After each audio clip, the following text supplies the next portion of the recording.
My stomach is a bottomless pit that can never be filled. When my parents found out, they opened a crematorium just for me, because this trade has an unspoken rule. Every demon corpse that comes in still carries some leftover essence. Decades ago, the whole world was suddenly invaded by countless demon beasts. Humanity paid in blood before learning to drink demon blood essence and swallow demon cores to grow stronger. But the leftover demon corpses, whether eaten raw or cooked, killed everyone who ate them, without a single exception. Yet tens of thousands of demon beasts are slain every year, and if the corpses aren't handled fast, they become a source of corruption. That's how demon corpse crematoriums were born. But as I grew older, the leftover essence on the corpses could barely keep me alive. One day, starving beyond endurance, I asked while hauling corpses with my dad, "Marcus, Dad, I'm so hungry, I really want one bite of demon beast meat." The moment he heard me, "Kid, how many times have I told you? Demon corpses are not to be eaten. Demon corpses are not to be eaten. If you scheme over that meat one more time, I'll break your legs right now." I just looked at it full of regret. Such good meat. It would be so filling. Why can't I eat it? Hearing me mutter, Marcus knew his boy was acting up again, and today he had to teach me a lesson. He pointed at the big words on the wall and barked them out one by one. "Come on, read with me. What does the wall say? Demon beasts are not to be eaten. Eat one, and your eyes turn blood red. You turn into corruption." I looked where his finger pointed and said with a straight face, "What does the wall say?" At my completely clueless answer, Dad exploded with rage, but looking into my innocent eyes, the fury in his heart was instantly put out. "Son, I've never once been able to fill your belly, and that's been hard on you. But this demon beast meat truly cannot be eaten. Let me go check if dinner's ready. Handle these corpses yourself for now." With that, Marcus walked off into the distance. I stared at the demon corpses in front of me and swallowed hard. An iron-tailed hawk. From the texture of its skin, this thing has to be third heaven. As I spoke, I reluctantly carried the hawk toward the incinerator. Suddenly, a burst of heat in my pocket stopped me cold. In an instant, a book shot up into the air. Wasn't this the little picture book I was bringing for a friend? How did it turn into this? Before I could react, a flash of golden light burst before my eyes. When I opened them again, the entire golden book had sunk into my mind. I shook my head on instinct, and glowing golden words appeared in my vision. "Oh my, what on earth is this thing? Could it be that even heaven can't stand watching me starve anymore? But is this thing even legit?" After thinking it over, I made up my mind. Fortune lies with heaven. Life and death are fated. I can die in battle, but I will never starve to death. Just then, Mom and Dad suddenly rushed over and shouted at me anxiously, "Son, your dad and I have to go away for a while. Your great-uncle next door is fading fast." I had been racking my brain for an excuse to eat demon beasts, so I lit up at once and blurted out without thinking, "Good that he's dying." In an instant, the air seemed to freeze. Mom's face darkened. "What did you just say, son?" Realizing my slip, I quickly covered. "What I said was he's dying too early. I mean, how can great-uncle be dying so young? 80 is the perfect age to go out and make your mark. How can he leave us so young?" My mom, Linda, gave a cold snort. "You stay put at home. As for school, I've already gotten you excused. While we're away, someone will deliver medicine, and you just follow the procedure to receive it." Hearing this, my heart bloomed with joy. I can barely feed myself, and cultivation at school is something I could never learn, especially since I'm destined to run the crematorium. From the moment I entered this trade, I lost any chance for higher cultivation. At that thought, I forced down my joy and replied, "Got it, Mom. Have a safe trip." Marcus looked at how obedient I seemed and sighed. "In the cabinet I left you some money. If the hunger gets too bad, go buy a vial of demon blood essence. And don't make your mom angry again." "Don't worry, Dad, I've got it." In the blink of an eye, an hour after my parents left, I went to the herb shop to gather ingredients for cooking the hawk. "Uncle John, your stuff gets faker by the day. Believe it or not, I'll report you." Old John heard me and cursed with a laugh. "What do you know? Fake medicine sells the best." After we bantered a bit, I handed over my list. Old John glanced at it. "It's all cheap junk anyway. Go grab it yourself." So I picked up the herbs I needed, settled the bill with Old John, and hurried home. On the way back, a familiar figure made me tense up. "Bottle Liquor, get over here." Bottle Liquor was the nickname I'd earned at school. All my life, only demon blood essence could barely keep me alive, but it was expensive and my family wasn't rich. At school, I'd often lick the dregs at the bottom of the essence vials handed out to students. Most classmates wouldn't bother with the little bit left at the bottom, but over time, Bottle Liquor became their mocking name for me. Snapping back to the present, I turned and fawned at the principal. "Well, if it isn't my dear principal, what brings you here?" "Cut the act. I came looking for you on purpose. From now on, stop using Sky to con free food and drinks. I used to be the pride of the cultivation world, and now I'm becoming the disgrace of the education world." For the next 5 minutes, the principal's mouth never stopped firing off. The Sky he kept mentioning was named Skylar. After her father died fighting demon beasts, she transferred into my school. Everyone knew Skylar and I were childhood sweethearts. But as my appetite grew bigger, Skylar grew more outstanding, and her suitors multiplied. So I made a decision that went against Skylar's wishes. Anyone who wanted me to leave her alone had to pay at least 5 vials of demon blood essence to start. That's how I collected hundreds of vials. By the time I'd recalled all this, the principal's daily scolding was nearly done. Looking at my usual carefree face, he added helplessly, "Oh, by the way, that Lucas at our school, don't provoke him. That kid comes from Sirius. Background. Watch out he doesn't come after you." As he spoke, the principal handed me a few more vials of demon blood essence. "I don't know how that stomach of yours works. My own grandson barely gets to eat much, yet you can put away any amount." With that, the principal walked off grumbling without looking back. Cut to me hurrying back to the cremation room. I set up an iron pot, chopped the hawk into small pieces, tossed them in, and slow-cooked them for a good half-hour. A tempting aroma filled the air. As time passed, I could resist the deliciousness less and less. Finally, I couldn't help it. I picked up a piece of dried shiitake and threw it in my mouth. Instantly, 3 words exploded in my mind: insanely delicious. At the same moment, as the mushroom went down, I actually felt the same sensation as drinking demon blood essence. Even though it was faint, I could still feel it clearly, so I decided to eat without holding back. Who cares if I die? Even if I die, I'll die on a full stomach. Besides, without me dragging them down, my parents could start a new character fresh. At that thought, I ate even more recklessly. In just half an hour, I sucked the bones clean 5 times over. Oh my, for the first time in all these years, I learned what satisfaction means, what a full belly feels like. All these years of starving and sacrifice, what did they even amount to? Just as I was marveling at my first full meal, suddenly, inside my belly came a flicker of discomfort. Then, every cell in my body turned wildly active. Before I could even wonder why, a surge of energy rushed through my whole body. Wait, could this be the energy from school? Damn it. Back then I was starving so badly I couldn't summon a shred of power in my body. To become a cultivator, now that I'm full, it suddenly awakened. Could it be because this body had never once been satisfied? At that thought, my heart surged with wild joy. But my transformation wasn't over yet. In an instant, a beam of golden light appeared before me, and then an energy flow diagram surfaced in my mind, my eyes filled with disbelief. Didn't they say only swallowing a demon core gives a chance to gain a skill? How did eating a demon corpse give me one too? No time to dwell on it. I quickly mobilized the energy throughout my body, guiding it through the cultivation method the school had issued. Half an hour later, I felt utterly refreshed all over. I snapped my eyes open and said, "At last, I've reached first heaven as a cultivator too, haha." Cut to 2 in the morning. The truck for handling demon corpses arrived on time at the door. "Marcus, come out and receive the demon corpses." Hearing that, I hurried to the door. "Uncle Bull, my parents aren't home. They went back for a funeral." "I see. Then I'll send these corpses to another crematorium." "Don't, Uncle Bull. I've trained with my dad. I've burned corpses alongside him for years. I know how to handle this much just fine. Just help me carry the corpses inside." "You sure? This is an 8th Heaven Moonhowler hound, killed just last night. You sure you can manage?" "Don't worry about it, Uncle Bull." "All right, be careful, kid." With that, Uncle Bull ordered the young men behind him to start unloading. Then, seeing no one was watching, he murmured to me, "Kane, these corpses were killed by mistake by the higher-ups. They weren't so careful draining the essence." "Got it. Thanks, Uncle. I understand what's going on." Seeing my expression, Uncle Bull gave a little smile. "Oh, right. The city hasn't been peaceful lately. Demon beasts occasionally sneak in, so don't wander around at night for no reason." "Okay, got it. Also, someone will come to inspect in 3 days. Don't slack off, kid. 3 days is the deadline before corruption sets in. Don't worry about that. I guarantee it'll all be done within 3 days." Cut to Uncle Bull and his men gone. I stared at that 8th Heaven Moonhowler hound, and shamefully, from the corner of my mouth, tears began to drip. The instant I approached the hound, my dirty little, oops wrong, my little golden book in my mind flipped open to a brand new page.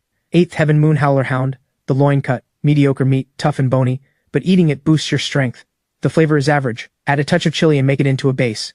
Slice and boil 20 pieces, and it tastes far better with a secret dipping sauce.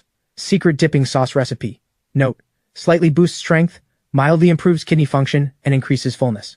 Comment: a dog really won't eat this. I strategically ignored the comment. This book is pretty stuck up. Even at 8th Heaven it still won't pass muster. Hot pot dog meat. I hear that back in the old polite society days, ordinary people didn't dare eat dog meat. They'd get cancelled online. I'm glad I didn't live in that era. Even eating meat got you cancelled. That's just too... I set the herbs on the steel rack, rubbed my belly, and got hungry again. Set up the pot, boil the water, toss in some dried tangerine peel, and the meaty aroma fills the air. So satisfying. All noon and evening I spent demolishing iron-tailed hawks. When the last one was finished, the whole world felt brighter. Feeling the shift of energy inside me, I sucked in a sharp breath, 2nd heaven already, and I'd only eaten 3. What shocked me most was the change in my claws skill. Before, they could only scratch marks into a cobblestone. Now they pierced through as easily as into tofu. My claws had reached at least minor mastery. According to the book, an ordinary person needs to swallow at least 10 demon cores and practice diligently to reach this realm. Yet I got here just by eating 3 iron-tailed hawks. In that moment, I felt my future was truly bright. For 7 days straight, my days went just like this, plain and happy. Being full is happiness. My parents still weren't home. Over these days, the level of demon beasts I ate kept rising too, and in just 7 days my cultivation reached a terrifying 7th heaven. My claws had reached major mastery. far beyond what an ordinary person can manage. A major mastery skill can already harm demon beasts below the spirit realm, even though my own cultivation hadn't entered the spirit realm yet. That night, I finished off the corpses as usual, and during cultivation I suddenly sensed movement at the front door. Frowning, who'd come this late? It was exactly midnight. I walked toward the living room and took a steel blade from the cabinet, my dad's prized possession. Ordinary people don't come to a crematorium this late. I put on my shoes, watched the door, and my nose twitched. I sniffed hard, and my expression changed. A demon beast. There was actually a demon beast inside the walls. This was highly unusual. The suburbs are still inside the walls, and a demon beast appearing out of nowhere here. No matter how I thought about it, something was wrong. Remembering what Uncle Bull had said these past days, something clicked. Could there be a spatial rift near the crematorium? The thought startled even me. The 13 cities control spatial rifts extremely strictly, especially the wild ones. I sniffed again. There was a demon beast outside the door. Cultivation around 5th heaven. This was the ability I'd gained from eating the Moonhowler hound. A major mastery sense of scent can detect danger within 100 meters, even estimate cultivation levels. My eyes flickered, torn inside. Should I report to the City Defense Corps, or... In the past, my first instinct would surely have been to report to the City Defense Corps, but now I hesitated. With a weapon in hand, the urge to kill rises. I was now 7th heaven with major mastery claws, and a young man's blood was boiling. Why not pull a job? What if I scored something good? The spirit realm, that's the spirit realm we're talking about. At once, I made up my mind. Who would complain about being too strong? Let's do it. First I'll test the waters on this one outside. I sniffed, gripped the steel blade, and yanked the door open. But the instant I saw the demon beast, I gave up on meeting it with the blade. A rat, a giant rat. It was no smaller than me, bearing its fangs as savage as a wild boar. Its eyes were blood red, fixed on me, drool clearly dripping from its mouth, clearly starving mad. I drew a deep breath, beckoned at the rat with my fingers, and a smile crept onto my lips. Come at me. Whether provoked or truly starving, the rat lunged at me. I stared it down. The textbook taught that when you face a demon beast, you can't be afraid. It's fierce, and only by being fiercer can you survive. Besides, my cultivation could overpower it. The moment it pounced, golden light flashed in my eyes. Seized the chance, channeled my energy, summoned my strength, dodged aside, and my right hand smashed down hard. In a single pass, the rat convulsed all over. I saw the 5 finger holes along its spine, and I laughed, roaring with laughter. A lowly rat dares challenge the Great Cane? This is how you end up. Full edgelord mode. But right after, my legs went weak. Damn, I'd overdone it. It took a full minute to recover. I dragged the corpse into the cremation room, dismembered it first, and checked for a demon core. As expected, a green core the size of a mung bean appeared, reeking with a foul smell. I really didn't want to eat it, so I tossed it into a jar to save, keeping it to sell off and pay debts. I bottled the blood essence too. Empty bottles were something we had plenty of at home. Then I threw the corpse into the incinerator, the flames roared up, and I shoveled in a few scoops of fuel. I shut the door and headed out to search for the spatial rift. Along the way I ran into plenty of burrowing rats, and I used them all to practice. My control over the claws grew sharper and sharper. I got a feel for exactly how much force to use. None of these burrowing rats exceeded 6th heaven, which excited me. The level of beasts emerging from a rift reflects how dangerous it is. The ones coming out now were 5th or 6th heaven, meaning the rift's peak probably doesn't exceed 9th heaven. Researchers say a rift leads to a fragmented domain, maybe a continent, a lake, or an ocean. The beasts there have limited power, but the treasures have no such limit. Some people pull high-grade treasures from low-grade rifts and leap into being a genius overnight. It's more thrilling than the lottery. Racing along, less than a kilometer from home, I found a rift shimmering with silver light, shaped like an eye growing upright. Without hesitation, I charged in. After I rushed inside, the rift's glow abruptly dimmed. At that very moment, the South City Guard Corps triggered an alarm. Energy fluctuations detected in the South City suburbs. Nearby squads, please respond. Note, energy level is low. Continue with the hunting mission, Rookie Squad, go provide support. After a burst of light, my feet touched solid ground again. I opened my eyes and looked around. The steel blade on my back gleamed silver in the gloom. So this was the inside of a rift.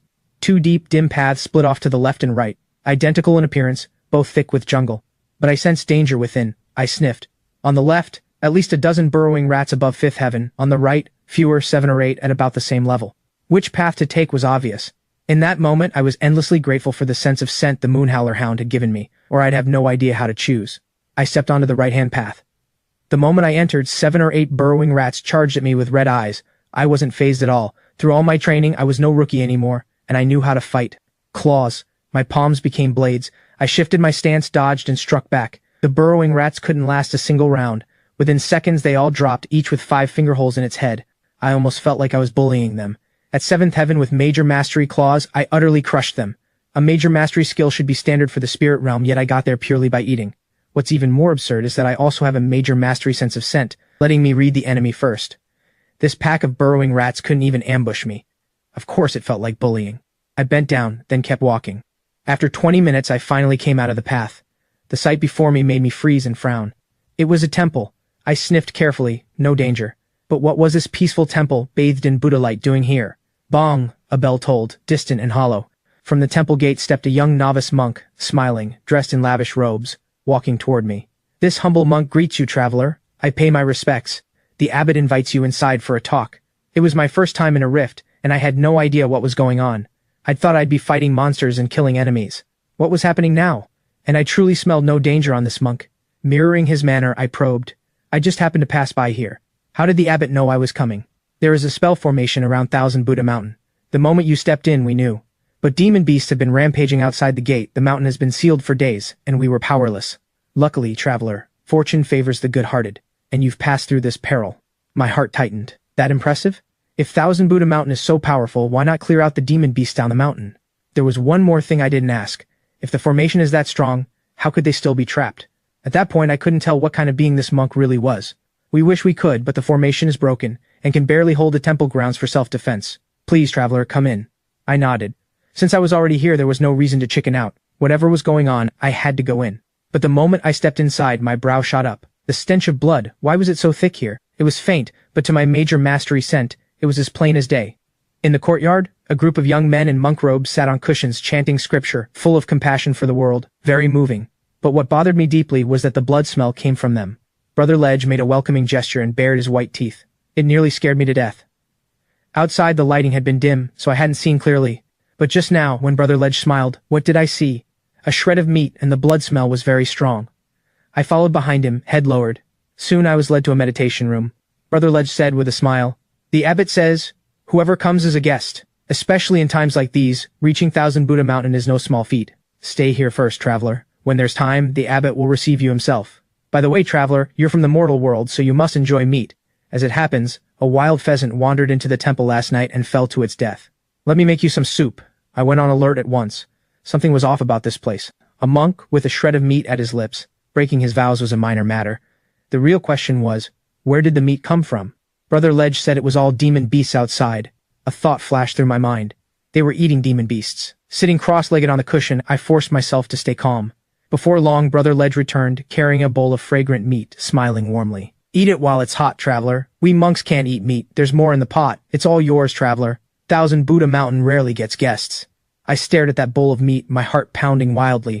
Damn these monks setting me up. This was no pheasant meat. It was clearly iron-tailed hawk meat. I knew it all too well. Eat it, and within 3 days you turn into corruption. Suddenly it all clicked. Could those shreds of meat be demon beast flesh? This pack of monks was eating demon beasts? Damn, they're insane. How long have they been eating it? Once they go berserk, they'd be a pack of living disasters.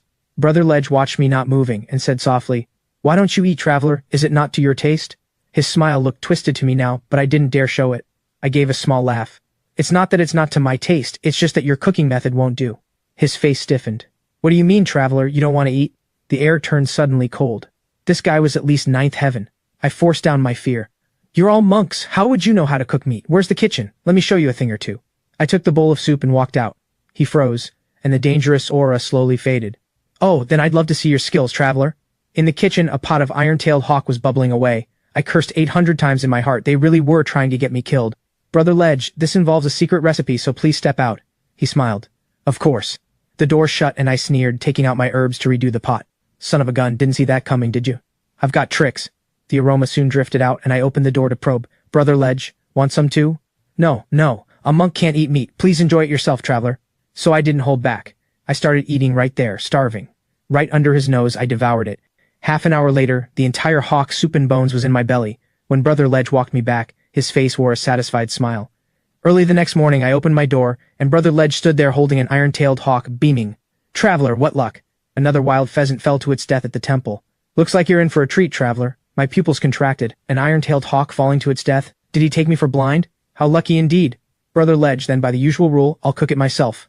He nodded with a smile, but that smile sent a chill down my spine. Thunk! From the kitchen came the sound of meat being chopped, and the monks smiled as they chanted. The Buddha said, "If I don't descend into hell, who will?" By day I ate the prepared hawk again. A third heaven beast isn't high in cultivation. This temple was too eerie. I wanted to leave, but the moment I started to speak, Brother Ledge appeared, his tone leaving no room for refusal. Traveler, the abbot is free now. He heard a handsome young man arrived at the temple and wants to talk with you. I had to swallow my goodbye and force out a smile. Sure. I've long admired the Buddhist teachings. These monks started at 7th or 8th heaven, dozens of them. I couldn't fight them all. I discovered a rule, as long as I didn't cross their bottom line, I was fine. For instance, refusing to eat demon beast meat was a dead end. Every time I dodged, Brother Ledge's eyes changed, surging with killing intent. I'd heard about rifts at school. Some are other worlds, some are fragment spaces, and some are endlessly looping scenes. This place was very likely the last kind. These monks might be the dead spirits of 1,000 years ago, or projections across time. I drew a deep breath and knocked on the meditation room door. The wooden fish block fell silent, and an old monk with snow-white hair, frail with age, smiled at me. So you're the young man who arrived last night, traveler? I nodded, faking composure. Yes, he told me to sit. The instant he opened his mouth, my pupils shrank. Ugh, he had a shred of meat too. This 1,000 Buddha mountain really. The blood smell rushed into my nose, and I fought back the urge to vomit. He asked, what do you think of my 1,000 Buddha mountain, traveler? I showed 8 teeth. It's wonderful. The food and drink are great, the surroundings are beautiful, and compared to the demon beast running wild outside, this is undoubtedly a paradise. A flicker of surprise crossed his eyes. A paradise? He chuckled. That's a novel comparison. Since you like it so much, why not just stay here at 1,000 Buddha Mountain, traveler? Though we've fallen on hard times, our heritage runs deep, and we have no shortage of secret arts. Which would you like to learn? My eyes nearly popped out. The real show was beginning. I'd read in textbooks that rifts like this exist. These luring dog-like things. If you were really that mighty, you wouldn't have been killed by demon beasts, stuck looping here over and over. These people might be alive, but they might be dead. Hard to say. Still, to find a way to kill the old monk, I agreed after a moment's thought. Besides, this place could very likely have its coordinates pinned down, and once the coordinates are fixed, whether I report it or keep it, it's a fortune. Staying was perfectly fine, but I'd only just arrived and knew nothing about 1,000 Buddha Mountain. If the abbot could let me learn its history in the scripture hall, that might be better. The old monk was completely stunned. In all these years, this was the first person to make such a request. Most people either refused, and he'd club them to death on the spot, or at the mention of secret arts, their eyes lit up. But the first thing was to test the visitor. For a moment his mind couldn't keep up, and I kept secretly watching his expression, and seeing I hadn't crossed any line, spoke more freely. Of course, mutual choice is all the rage these days. What does the abbot think? He thought for a long while, then nodded. Very well, but I can only give you 2 days, traveler. How's that? His mind, frozen for years, actually obeyed me, because what I said made sense. I let out a breath of relief. Thank you, abbot. Oh, may I take a look at the secret arts first? After all, I should gauge 1,000 Buddha Mountain strength. The old monk froze again. By the procedure, if he agreed, the person was sent to the scripture hall. If not, and they angered him, he'd simply kill them. Now he was baffled too. Should he be angry? Seeing him silent, I quickly urged, Abbot, if you won't let me see the secret arts, how can I know 1,000 Buddha Mountain strength? And without knowing, how can I decide to stay? On reflex he nodded. Have Brother Ledge take you. He needed time to figure out what exactly was happening. I laughed inwardly. This old monk's no good. Something's wrong with his head. He's hypocritical to the bone. Even now, neither man nor ghost, he still clings to his hypocrisy. First, whether I ate the corpses. If I hadn't, I'd never have gotten to meet him. Brother Ledge would have struck. I could handle Brother Ledge, but there was no need. Second, the whole act of inviting me to join 1,000 Buddha Mountain was really meant to do me in. In that moment, a lot became clear to me. Joining might turn me into one of those chanting men in the courtyard. I even suspected this was 1,000 Buddha Mountain's way of soul ferrying. Join and you get the benefits. But there was a paradox. Once you joined, trying to break free came at a huge price. So I played it clever. Joining is fine, but I get to assess your strength. Nothing wrong with that, right? Following Brother Ledge, I came to a 3-story building. Traveler, this is where the secret arts are kept. There are 2 rules. In his mind, I was already one of them, and his tone had softened a lot. First, you may choose only one art, on the 3rd floor. Don't be greedy. I nodded. Second, you must come out within 4 hours. The door swung open and I stepped in. Scroll after scroll lined the shelves. I hadn't expected 1,000 Buddha Mountain to have so many techniques. Honestly, I didn't care about the secret arts. The guidance art at the 13 cities schools was compiled by many great masters, far stronger than this little rift space's 1,000 Buddha Mountain. Who knows how many times over. Even a secret art was useless to me. The 13 cities take the path of swallowing demon cores, the simplest and the strongest, granting skills directly, perfectly countering demon beasts. A technique still has to be learned. But a demon core hands you the ability outright. Most crucial of all, the guidance art has an orderly lineage. To leave the gems untouched and practice this junk technique, am I crazy? If something goes wrong, who do I ask? Why do I know so much? The school taught it. Back in school, my favorite reads were the Cultivator story magazines full of strange tales. For example, a genius entered a spatial rift, got a peerless technique, and shot from rock bottom to top 3 in the city exams, glorious beyond measure, humiliating countless gifted rivals. But later, In college, when it came to choosing an advisor, he was stuck. No one would take him. They couldn't teach his weird method. In the end, he had to grope along alone, while others advanced at lightning speed, and he stayed stuck in place. This cautionary tale is still promoted in the 13 cities, warning kids not to think themselves smarter than everyone else. So in the third floor's secret arts, I had no interest at all. It was just an excuse to stall for time. I opened a scroll and began to read. The first floor was mostly strange anecdotes, exactly my favorite. About 2 hours later, I'd read through 2 volumes when my nose suddenly twitched. What was that wonderful smell? Others couldn't catch it, but with my major mastery scent from the Moon Howler Hound, I could faintly smell it, and I couldn't tear myself away. I set down the book and started searching. My body moved like a walking corpse mechanically. I was horrified inside. What the hell was happening? I fought desperately to regain control but could only watch myself move. Reaching a bookshelf, I saw my own hand press down on a candle holder. Damn, was I going insane? Right after, a faint sound and a stairway appeared before me, deep and dark, with a hidden chamber below. Taking a candle, I slowly walked down, my mind screaming in refusal but unable to stop. I walked for who knows how long, then with a creak, the path behind me vanished, and I regained control. I looked around in terror. Who's behind this? I shouted. The wind moaned, whistling like fine rain. Cut the crap, where would a basement get wind from? Then a mournful voice rose. A woman's voice, extremely alluring. My love, come save me, quickly! I jumped, raised the candle, my pupils shrank, my heart pounded. There was no woman. Instead, before me stood a crystal coffin. I steeled myself and stepped closer. Things had come this far, and fear wouldn't solve anything. I had to break through. Once I saw clearly, the more I looked, the more terrified I grew. Inside the crystal coffin lay a woman, breathtakingly beautiful, in a bright red bridal gown, the outer robe tied at the waist. Her waist was slim enough to grasp in one hand, and even lying down, her figure was clearly extraordinary. Her lips were red as blood, her face like the glow of dusk. I couldn't help stealing a few more glances. Just then, I could have sworn her gaze was dreamy, sending me a secret look. Then the voice rose again, sobbing and pleading. My love, wipe away that Buddha seal, set me free. I want to be with you. I was done for. My body lost control again, my hand reaching to wipe the golden Buddha seal on the coffin.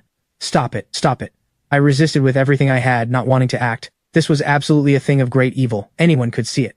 Far too much for me to handle. Even setting that aside, this was Thousand Buddha Mountain, a Buddhist ground, and this corpse was sealed here. If I let it out, I'd die for certain. Scratch, scratch. The rubbing sound made my heart race. I swear, next time I'll never be so reckless. A spatial rift was never a place for humans. Suddenly everything went black, and I lost consciousness. When I woke, I was already back in my room. Brother Ledge looked worried. Traveler, what happened to you? Hearing his voice, I actually felt a strange relief. I probed carefully. What happened to me? Brother Ledge smiled. Probably a lack of nourishment. After 4 hours in the scripture hall, no matter how I called, you wouldn't come out. So I went in, and only then found you collapsed. But don't worry, eat more pheasant soup and you'll recover.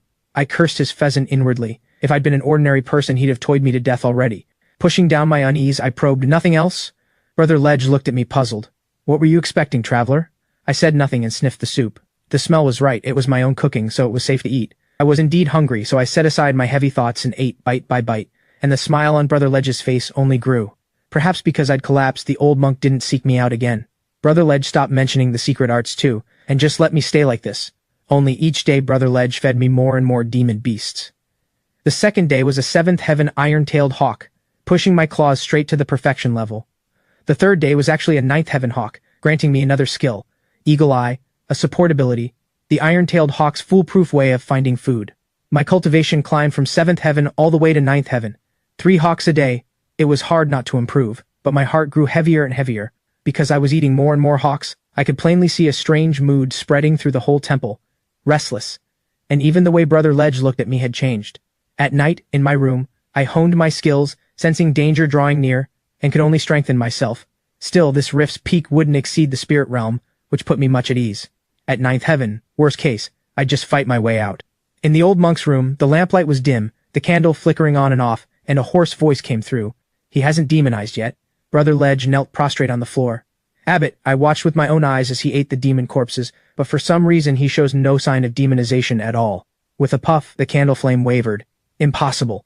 Without my 1000 Buddha Mountain secret recipe, how could he resist demonization? Are you lying to me? Suddenly, Brother Ledge was yanked up by force, his neck clamped tight.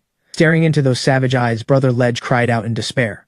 Abbot, I wouldn't dare, I'd never dare lie to you. Your disciple truly saw him eat with his own eyes. The abbot studied him carefully. Tomorrow, prepare a 9th heaven iron-tailed hawk. Take your junior brother and watch him yourself. A person who hasn't demonized cannot be soul-ferried. That's the rule of 1000 Buddha Mountain, and the rule of this place. Released, Brother Ledge gasped for breath, full of fear. Yes, but lately the hawks have grown clever and started avoiding Thousand Buddha Mountain. We can supply them for 2 days at most. Wretch, don't trouble yourself over the hawks. I'll handle it. In the days that followed, the hawks around Thousand Buddha Mountain suffered. For 10 straight days they were nearly hunted to extinction, and the old monk grew more and more violent, and the people of the temple grew restless along with him, looking at me as if they wanted to devour me. Brother Ledge, here again? Pheasant today as well? I greeted him with a smile. Over all these days I'd eaten so many demon beasts that I'd finally reached the spirit realm. After reaching it, I felt much more at ease. I was already in an undefeatable position. Whatever the old monk planned, I could handle it. The spirit realm was the ceiling of this space. I could feel it, or my cultivation would have kept rising. I never expected that out of misfortune came blessing. Someone delivering me medicinal meals every day. What bliss. But just as I finished that thought, the old monk appeared. Today this old monk adds a dish for you, traveler. These are some pills I refined myself. Seeing you look frail, I've come to offer them. I was stunned. Looking at the things before me, my heart bloomed with joy. Pills? These were demon cores, damn it, not pills at all. Keeping a straight face, I said, then thank you, Abbot. I took the cores thinking they were of no use to me. I could gain skills just by eating corpses, so I could simply sell these off. That was a big pile of money. A poor kid learns to manage early. But the old monk's pair of triangular eyes was fixed hard on me. Traveler, these pills were refined by this old monk, so I should guide you in taking them. Please eat them now. The effect is best that way. I paused slightly. This old monk was up to no good, but I wasn't the least bit scared. Was this a difficulty upgrade? Over these days I'd figured it out. The old monk was trying every trick to get me corrupted, probably because as long as I wasn't corrupted, he couldn't make his move. Now that the meat wasn't working, he was switching to demon cores, but I wasn't afraid at all. As for swallowing demon cores, people of the 13 cities never fear it, relying mainly on the guidance art. The guidance art is unlike ordinary techniques. It's the foundation of the 13 cities cultivation system, a method the great masters devised to let us swallow demon cores. Even the blood essence the schools handed out since childhood was part of it. I said with a smile, sure, thank you for the trouble, Abbot. I took the box of demon cores and picked the most appealing one to swallow. It was my first time eating one. I used to fantasize about when I'd get to eat a demon core, and now it was real, and not just one. I swallowed the core openly and freely, and ran the guidance art. The old monk watched my every move intently. After I swallowed it, a flicker of delight crossed his face. He even sensed a trace of demonization. But right after, that trace vanished abruptly. I savored the taste of the demon core, turning it over in my mind. Others swallow demon cores to gain skills, but I gain them just by eating demon beasts. So what can a demon core give me? I was so eager. The moment I touched the core, the book in my mind flipped its pages. 8th Heaven Iron-Tailed Hawk, an adult demon beast. Its core holds a thread of demon race bloodline and a wisp of skill. How to consume: pair it with bitter chrysanthemum and camellia seeds, to fully draw out the demon bloodline and boost the matching part of the body. Comment: too little bloodline, but better than nothing. The matching body strength, I almost laughed out loud. This is too weak. So swallowing a demon core works for me too. If I follow the recipe in the book, I can even strengthen my body. Where is the iron-tailed hawk strongest? Its claws, eyes, and wings. But I'm human, I have no wings, so I'll skip that. The claws match my hands and the eyes go without saying. In other words, swallowing an iron-tailed hawk's core can strengthen the power of my hands and my eyes. That would make my claws far stronger than anyone else's. It's just too little. And this time I didn't follow the recipe, which is a shame. The old monk stared at me, dumbfounded, having actually caught a flicker of wanting more.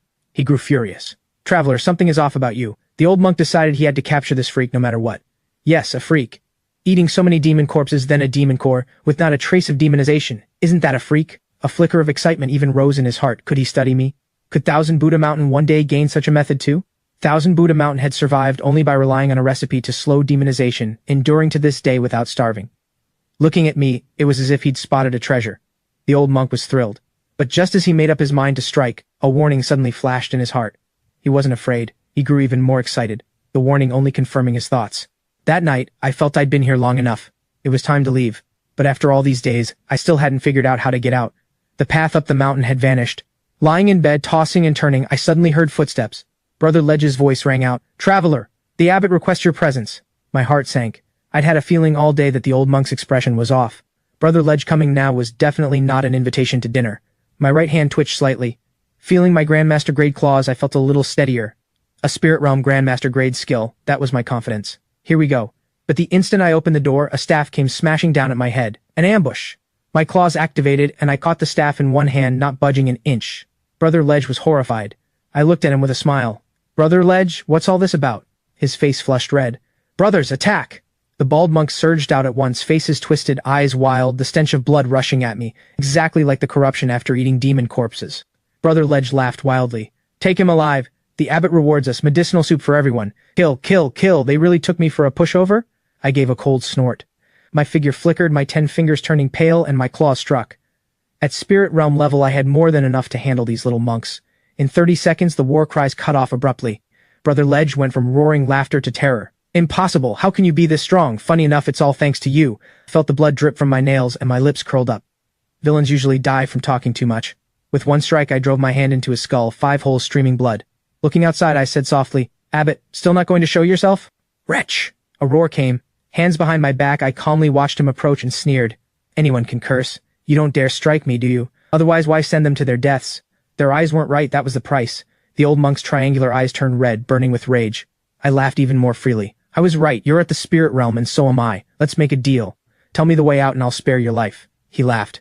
If I could get out, would I still be stuck here? Naive. You're right, I truly can't touch you. You haven't demonized, but don't think you can leave either. Just stay and keep me company, and I'll dig out your secret. He laughed wildly. I felt uneasy. Could I really not get out? The mountain guarding formation of Thousand Buddha Mountain lets you in but never out, for man and beast alike. Then where did the burrowing rats and iron-tailed hawks come from? I raised them. My disciples can't get out either. To live, you must eat demon beasts, and to eat demon beasts you need the secret recipe to resist demonization. Thinking I couldn't escape, he just told me everything. I understood. It matched my guesses, only with the recipe added. So why keep me? He stared at the corpses with an eerie smile. The recipe is brewed from the flesh of the youngest disciples, 1 spoonful a day to keep from going mad. Thousand Buddha Mountain claims 1,000 Buddhas. Didn't expect that, did you? Goosebumps shot across my whole body. You mean, of 3,814 people, only these few are left? He looked smug. Clever. My stomach churned. This was no Buddhist temple, it was a hell on earth, so you can't leave. I stared at his arrogant face, burning with rage. Now that all your disciples are dead, what will you brew your medicine from? I'm not afraid to eat demon beasts. Let's wait it out and see who dies first. He laughed until tears came. There's only me left now, and these corpses will last me a dozen years. And you? When you die, your constitution becomes mine. His eyes brimmed with greed. I spat. Eat me? Have you got what it takes? Suddenly I gave a low chuckle. He felt a chill. What are you laughing at? I didn't answer. I walked to a corner of the room, tore down the curtain, and set it ablaze. Flame shot up. I said leisurely, if I burn all the corpses, how many more days can you last? Fury blazed from the top of his head. He roared, You dare! At his thunderous shout my hand jerked, the lighter dropped, and the bedding and candles caught fire. The blaze spread. He went mad. These were all his rations. The young monk's twisted faces softened in the firelight, as if a Buddhist chant rose up, but all he had was a roar. Boy, you're courting death. How dare you? I spread my hands, all innocence. Old monk, you yelled too loud and my hands slipped. He exploded forward, crossing in a single stride, his fingers turning pale, his nails gleaming. My heart went cold. Perfection, grayed eagle claws. I sucked in a sharp breath. How many demon cores did that take? But I wasn't scared. I'm Kane, Bottle Bro, a spirit realm expert. Old monk, take this. I dodged aside, stepped left, and noted his weakness. He lacked speed. I struck with my skill at full force, but it felt strangely soft. I looked up and met his eyes, and almost threw up. The skin of his arm was ripped away, revealing countless claws beneath. Heavens, are you going biohorror on me? He sneered, blood threading his teeth. Biohorror? Don't know it. But to spawn demon beasts you first become one. This hand has killed countless iron-tailed hawks. Today you're in for a treat. Oh, brother. A treat? To hell with your monk's treat, he intoned the Buddha's name. The Buddha said, If I don't descend into hell, who will? Give me your life. His arm turned into layer upon layer of claws, seamless and flowing like clouds in water. I could only meet it head-on with my eagle claws. Luckily, only one of his arms was mutated. In a flash, it hit me. I dropped into a slide tackle, slipping past the old monk's body. This old monk wants you dead. Sure enough, I'd guessed right. The old monk was only half finished. He lost his balance. I pounced at once, slamming a heavy blow into his left leg. His left leg snapped. His gaze went blank, as if he couldn't believe the iron-hard arm he'd cultivated for years was so useless. I cut down his right leg too. Hands on my hips, I laughed. I'm damn clever, aren't I? Old monk, weren't you so arrogant? Come on. He was lost and helpless, even forgetting the pain. What? But before he finished, his eyes closed, my hand had already fallen, and 5 bloody holes marked his head. At last I let out a breath. The old devil was dead. Calm on the surface, but my heart pounded like a drum. After all, this was my first time killing. Only after the fight did I realize this old monk's spirit realm was absurdly lopsided. He never used any energy in the fight. Was it that I couldn't, or that he couldn't either? I couldn't figure it out, and couldn't be bothered. The temple was burning, flames soaring. I felt a little regret. This trip into the rift, I'd scored no benefit at all. Not like the stories where you stumble on heavenly treasures. I sighed. Still too young. If the old monk knew, he'd probably vomit blood. He'd thrown the whole temple's strength into hunting iron-tailed hawks, all to feed me, raising me to the spirit realm, and I still felt it wasn't enough. I blew at my singed hair, confirmed my looks were unharmed, then turned back reluctantly. Farewell, Thousand Buddha Mountain. Farewell, old monk. I actually felt a touch of sorrow. Retracing my path, the demon beasts had all vanished. Strange, but I couldn't be bothered to dig in. This world was absurd to begin with. At last I found the rift's entrance. It was glowing and I darted out. Copy. The rookie squad has reached the designated point. Repeat, the rookie squad has arrived. My heart tightened. I dove into the bushes at once. The City Defense Corps had arrived in standard gear. The 13 cities truly were humanity's hope. So fast to respond. But the timing didn't add up. This was a time rift. The textbooks said time rifts are extremely dangerous. However long you spend inside, you come out at the same moment you entered. 10 years of cultivation inside, 1 second outside. A rift like this could sell for 80 million, enough to lift someone across social classes. Great families buy them to stabilize the space, accelerate time, and let geniuses achieve twice the result with half the effort. The more I thought, the more it hurt. I'd missed out on $1 billion. But what could I do? The prize was too big, I couldn't swallow it. I watched helplessly as the rookie squad closed in on the rift. 1 step, 2 steps, foot lifted, stepping forward. Empty. Damn, I almost cried out. The rift's glow suddenly went out, and that group of spirit realm experts nearly fell flat on their faces. The whole squad was baffled. A female member asked the captain, did we go in? Maybe we didn't. The captain was stumped too, and no one said a word. They knew the rulebook by heart, yet doubted themselves for the first time. How could a rift vanish on its own? Like it was playing hide and seek. Maybe report it? The captain gave a nod. I nearly laughed myself sick in the bushes, clamping my mouth shut. This was too hilarious. A moment ago I'd been crushed over losing $1 billion, and now no one could take it either. Satisfying, like an ice pop in a heat wave. Not noble, but oh so satisfying. A few minutes later the squad pulled out. I waited a bit longer before quietly crawling out, dusting myself off, and heading home. That night, I slept soundly. No matter how chaotic it was outside, being home felt like a separate world. Ordinary people would never know that someone always carries the weight in the dark. Day broke, and I stretched, clear-headed and refreshed, and headed straight for the cremation room.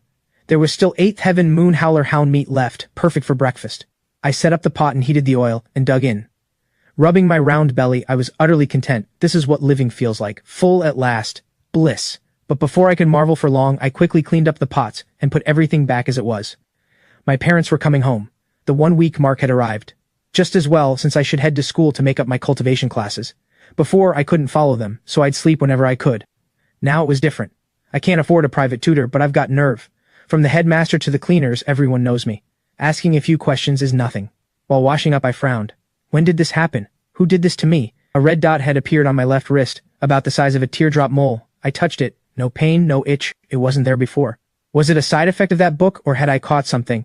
I'd heard that men with messy private lives catch a certain disease, but the spot was wrong. I muttered to myself for a while with no clue, so I let it go. Just as I finished tidying up, the lock clicked. Dad! Mom! Oh, my dear Mom, I missed you so much. I trotted out to meet them. My mom, Linda, you little brat, your skin's been itching for a spanking these days, hasn't it? Marcus looked at me in surprise. Son, you look full of life. Before, when I was always hungry, how could I look healthy? These 7 days I'd eaten my fill, so of course I glowed. But I was afraid they couldn't accept it. Nothing's changed, right? Linda eyed me suspiciously. Couldn't hold up under that gaze. How could an honest young lad ever lie? Grabbed my backpack and bolted, shouting on my way out, I'm off to school to study. I've skipped too long. Marcus was stunned. Honey, that's our son. Since when does he fear skipping class? I took the long way to avoid Schuyler Street and rubbed my eyes at the school gate. A childish voice piped up. Bottle bro, you broke your promise. Where's the book you swore to bring? It's been 7 days. Do you know what these 7 days were like for me? I slapped my forehead. Oh no, I forgot. My honest dealer reputation was about to be ruined. The one I'd stood up was the little kid, little 3. The book had long since turned into a recipe. I was stuck. Then an idea hit me. I'd pretend not to hear and make it up after school. I stepped through the gate and behind me the little squirt was nearly in tears. Kane, Look at me.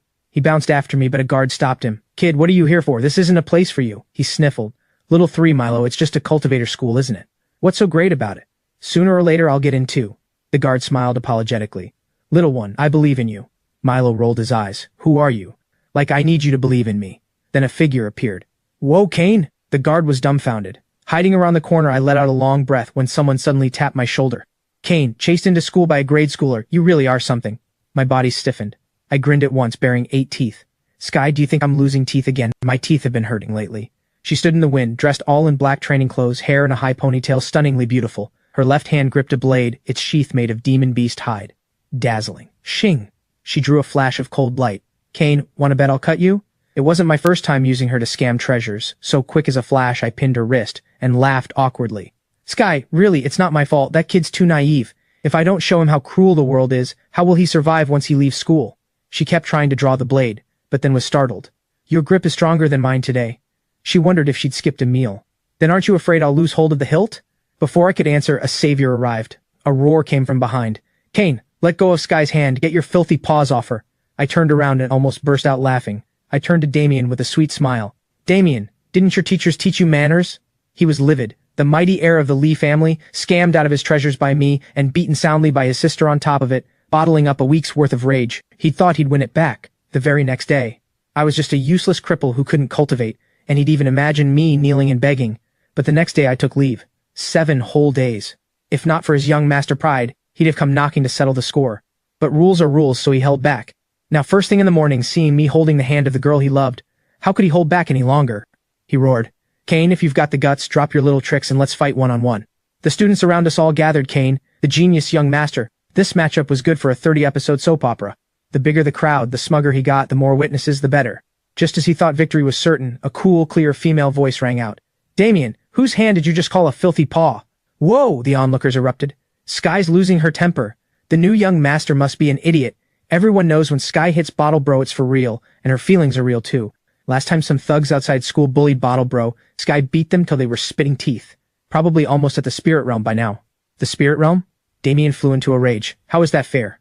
But looking at the girl before him, he forced down his anger. Sky, step aside, this is between me and Kane.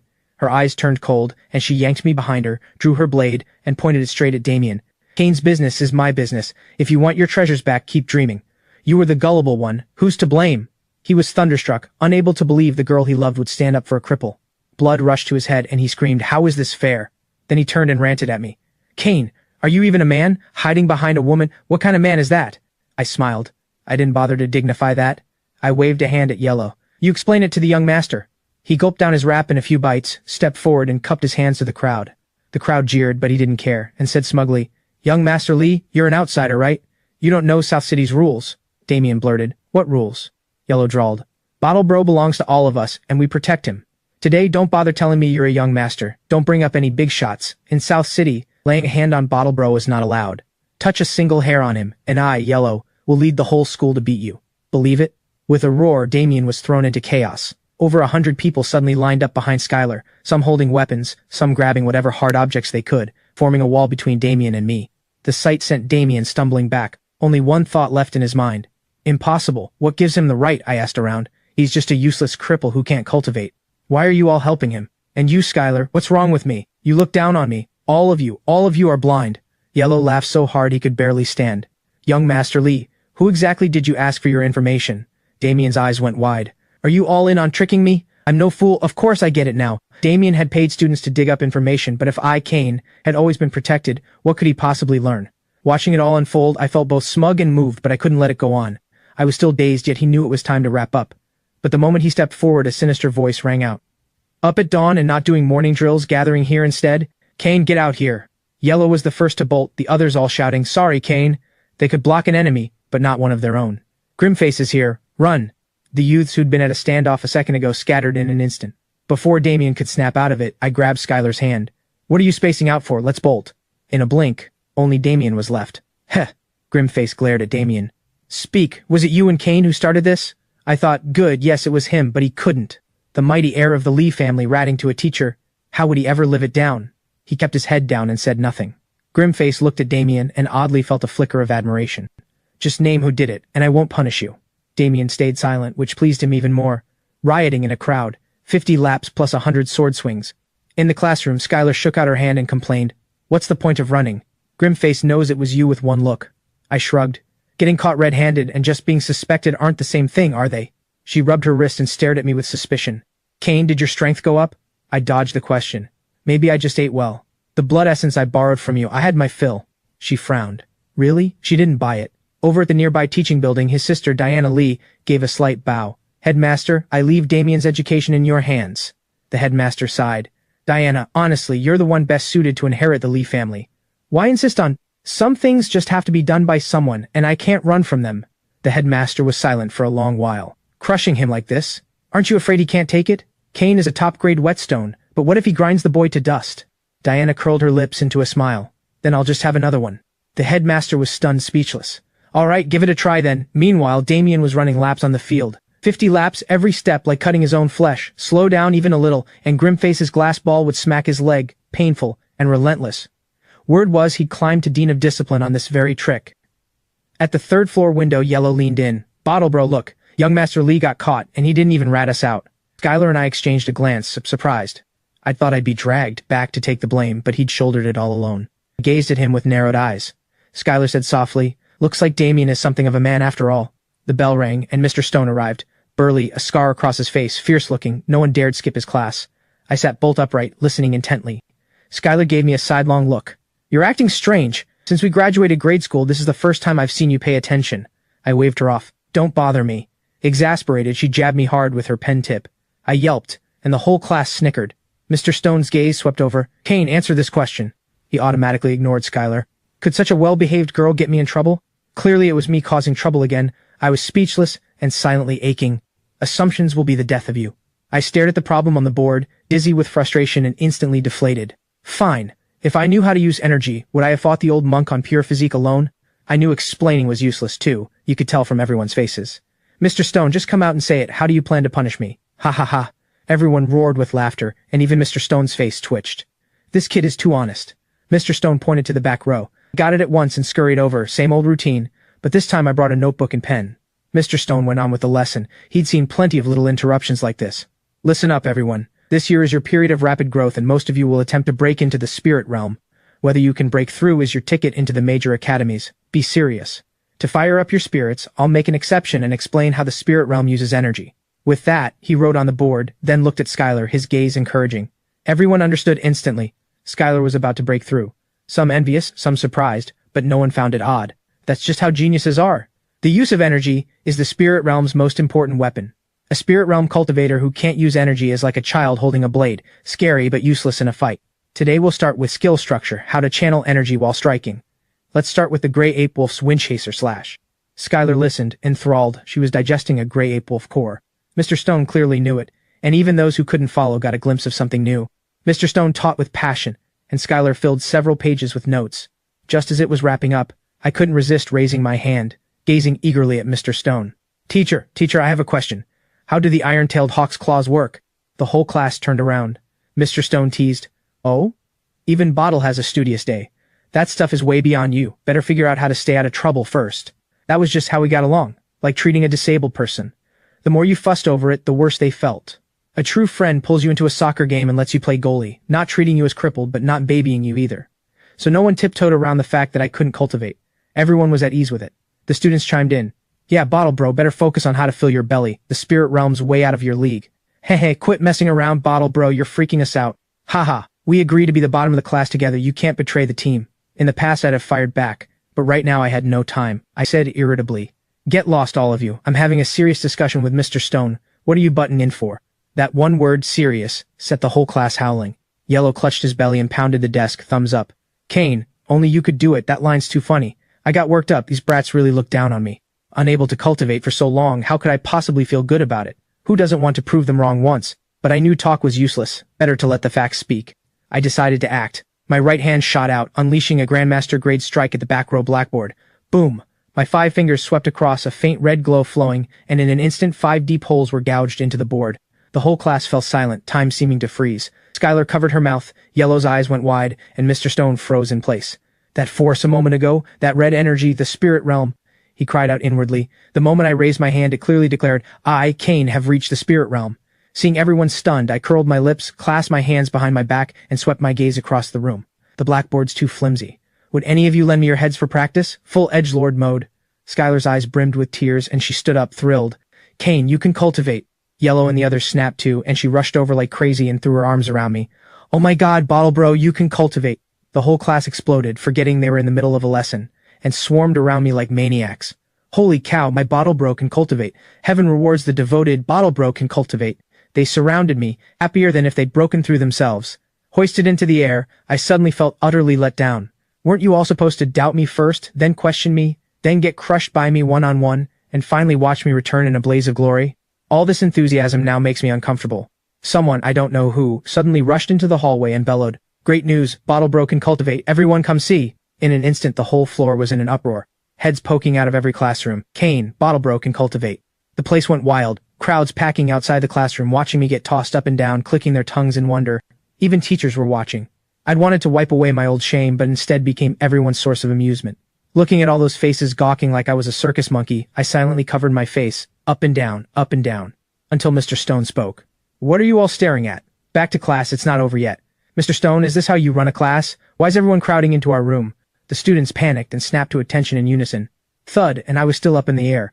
"You bunch of jerks, I'm still up here. I was beyond tears. How did a perfectly good show-off turn into a circus act?"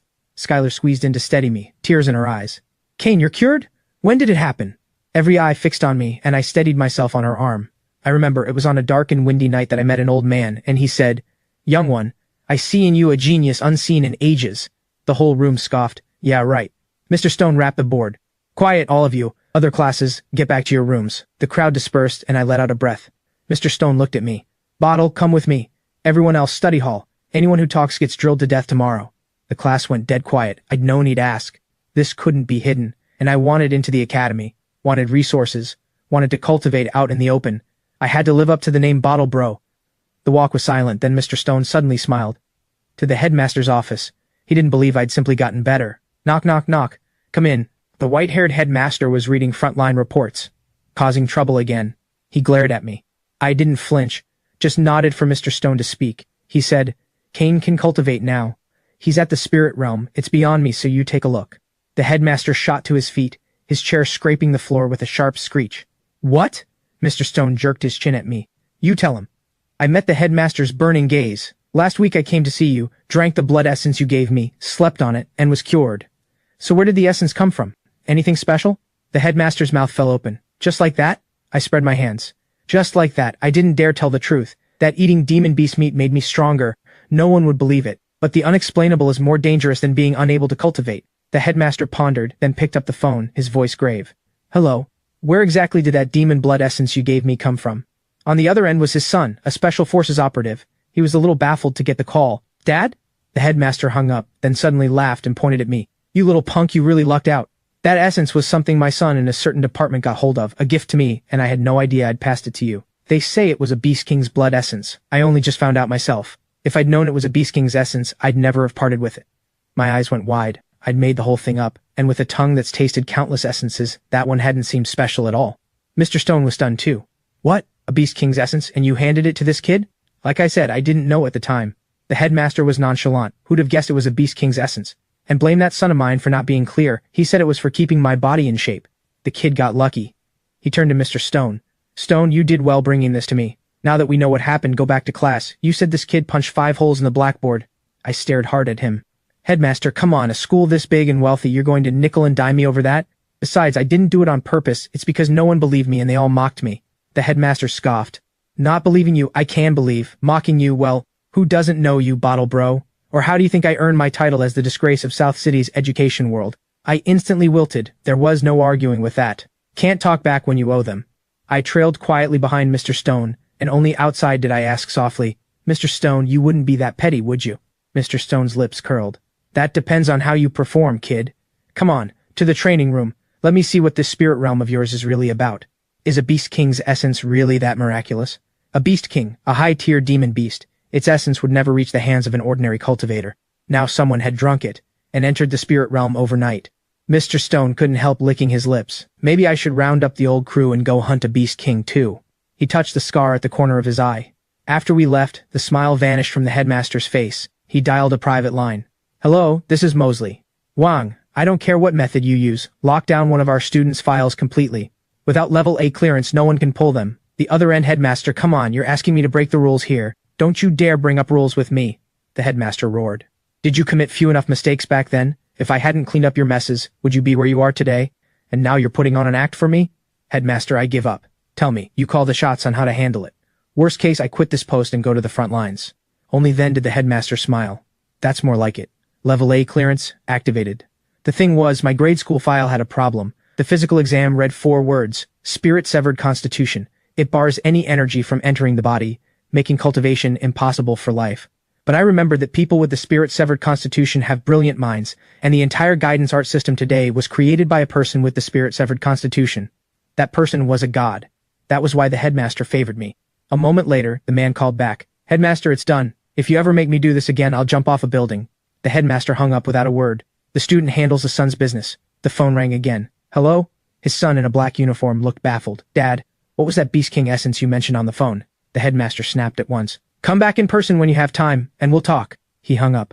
The old man really was getting on in years. In the combat training room, Mr. Stone watched me test. I swung my arm excitedly, the blood energy on my 5 fingers thick as cords, shooting straight at the test stone 10 meters away. The stone gave a dull thud, and fragments flew off. "Mr. Stone, so this is projecting energy outward, is that how it works?" Mr. Stone's mouth hung wide open. Strange. A moment ago he couldn't even use energy, and now he could attack with energy beyond his body. 2,000 pounds of force poured into one strike, 3 times higher than a typical new spirit realm cultivator. Teacher, do you think I'm a genius? How long did it take you to master this knack back then?" Mr. Stone's lips twitched. He badly wanted to smack me dead, but for the sake of his master-teacher image he cleared his throat. "Cain, at this pace your aptitude is pretty good among your peers, but you're still a notch below me, especially the headmaster's son, who taught himself with no master at all back then." My eyes went wide, and I bought it. "All right, I'll keep working at it. Teacher, I read that energy's color is tied to its attribute. Yellow is earth, red is fire. Is mine the fire attribute?" Mr. Stone rubbed his face. "Fire my foot, that's blood red, it's got nothing to do with fire." I went quiet. "Then what's mine? Surely it's not that because I've drunk so much blood essence all my life I've got the blood attribute? The textbooks never mentioned it." Mr. Stone thought about it and actually found it plausible. "You might be right, this is beyond me. Once you enter the academy, maybe someone there will understand." We spent half a day in the training room, and I learned the spirit realm guidance art and how to use my claws. From the backs of my hands rose blood-red, armor-like claws, good for close combat and for projection. I stared, dazed. The more I looked, the more improper this thing seemed. I let it go. As for the Moon Howler Hound's ability, I didn't dare mention it. I couldn't explain where the demon core came from, so I'd just develop it slowly, but I was confident that mastering one would unlock the rest. Understand the iron-tailed hawk's claws first, then puzzle out the Moon Howler Hound later, no rush. Rubbing my belly, I said goodbye to Mr. Stone and returned to class, the cheers and questions endless. I got fed up. "Quit yapping, keep it up and I'll jump off the roof." Outside the door, Damien was drenched in sweat, glaring at me. Fine. So you were playing dumb to catch me off guard. Cain, it's just the spirit realm, isn't it? Give me 20 days and I'll catch up and beat you for sure." He was miserable yet thrilled. "All right, kid. This time what excuse do you have left to refuse? As long as I beat you fair and square, everything comes back." After school, I slipped out early to avoid the questions. There was still something to do. The little kid Lil 3's picture book couldn't wait any longer, so I went shopping for it. It was dark when I got home, nearly 8. Before, I'd never have dared come back this late, but now that I was at the spirit realm, I'd grown bold. I slung on my backpack, then slapped my forehead. "I'm so dumb. I've got cultivation now. If I channel energy into my feet, this little low wall is nothing." I spat into my palm and rubbed my hands hard. Ha! Energy wrapped around both legs, and I got excited. It really worked. I shoved off hard, and like a cannonball, I shot up off the ground and landed squarely inside the courtyard wall. Done. This time I really did it. This energy is too much fun. I tiptoed, getting ready to sneak back to my room, when I heard Linda clear her throat. "Dear son, just where do you think you're going?" I looked up. Mom was warm and gentle, only her eyes were red, clearly from crying. "Mom, have you eaten?" Linda almost laughed in exasperation. Looking at her thoughtful son, she could hold back no longer. "Son, are you really cured?" I feigned indifference. "Yeah, really cured. Did the headmaster tell you?" She gave me a swat. "You little rascal. Cured and you don't tell us. If the headmaster hadn't told me, how long would you have kept it from us?" I gave a sheepish grin. "I just didn't want to get your hopes up for nothing. Now it's all good. Our family doesn't have to scrape by anymore." "Oh right, Mom, I passed a cosmetic shop today. They said it's the newest one, so give it a try." I fished a little bottle out of my bag. She wanted so badly to cry, but couldn't. Her son was too thoughtful, just too mischievous, throwing money away. As mother and son talked in the courtyard, Dad silently smoked and listened. The mood today was bright, their son was cured, and at last they could live like a normal family. Only, he suddenly glanced toward the crematorium and frowned slightly. "Cain, now that you're cured, what are your plans?" Marcus was careful, terrified of wounding me. Sharp as I am, I caught on at once, only then remembering my status. The heir of a crematorium director. In polite society it counts as a suggestion, and the college exams require complicated paperwork. There's also an unspoken rule: once you take the job you must serve a full 3 generations. Few do it willingly, it harms the body, and carries the risk of corruption. The job is one you love and hate. Love for the money, hate for how it boxes you in, dragging down your descendants. In my excitement I'd forgotten this entirely. Everyone had been dreaming up my future, unconsciously overlooking my status. Dad, what do you mean? He hesitated. How about I take over for now and pull some strings to get you into the academy, skipping the normal exams? Would that work? Not wanting to put him in a tough spot, I bared 8 teeth. I'm fine with it, whatever works. Linda felt uneasy. Their son had finally recovered, and still couldn't attend school normally. It was all this job dragging him down. Why not ask the headmaster? Maybe he has a way. Marcus's eyes lit up. Right. He quickly dialed. As he explained the situation, the headmaster let loose a torrent of curses. Marcus, you brat. Gotten too big for your boots, have you? I should have thrashed you to death back then. Bad enough you've made nothing of yourself, but now you want to drag Bottle down too? Don't even think about it. What's wrong with the crematorium? It serves the 13 cities too. What you're talking about is just an unwritten rule. Who dares say it out loud? Don't you worry about it, I'll handle it myself. You rotten fool, where's Linda? Put her on. Marcus couldn't lift his head from the scolding. Linda nervously took the phone, having heard her husband get yelled at, and steeled herself to speak. Headmaster, it's Linda. How's your health been lately? She looked like a grade schooler who'd done wrong, and I couldn't help stifling a laugh. The headmaster's tone softened a great deal. Haven't let you two worry me to death yet. Don't fret over Bottle. I'll arrange it. Your senior sister had a case like this. That child joined the army at the front lines and was finally recommended into the academy under the army's name. Don't worry, as long as I'm here I won't let Kane's future be ruined. I'll have a word with your senior sister later. Marcus was deeply moved, tears nearly falling. The headmaster gave a grunt. Quit crying, I'm old and can't stand the sight of it. Hold it in. He really did keep the tears just brimming, not daring to let them fall. They talked for a good while before hanging up. The family exchanged smiles. He patted my head. Kane, a person has to have a conscience. Your life was given to you by all the folk of South City, young and old, and you must remember that no matter what. I gave a quiet hum of agreement. As long as the boy's well, that's enough. The three of us had a big feast, and for once Marcus let me have a little wine. We didn't turn in until 10 that night. This house caught fire today. I lie on my bed, head spinning. I haven't eaten any demon beast meat all day, yet I'm not as starving as before. I figure I ate too much these past few days. Skipping one meal now and then is fine. Back in the old harmonious society, people had plenty of fat on them, so missing a meal or two didn't matter. But there's a problem.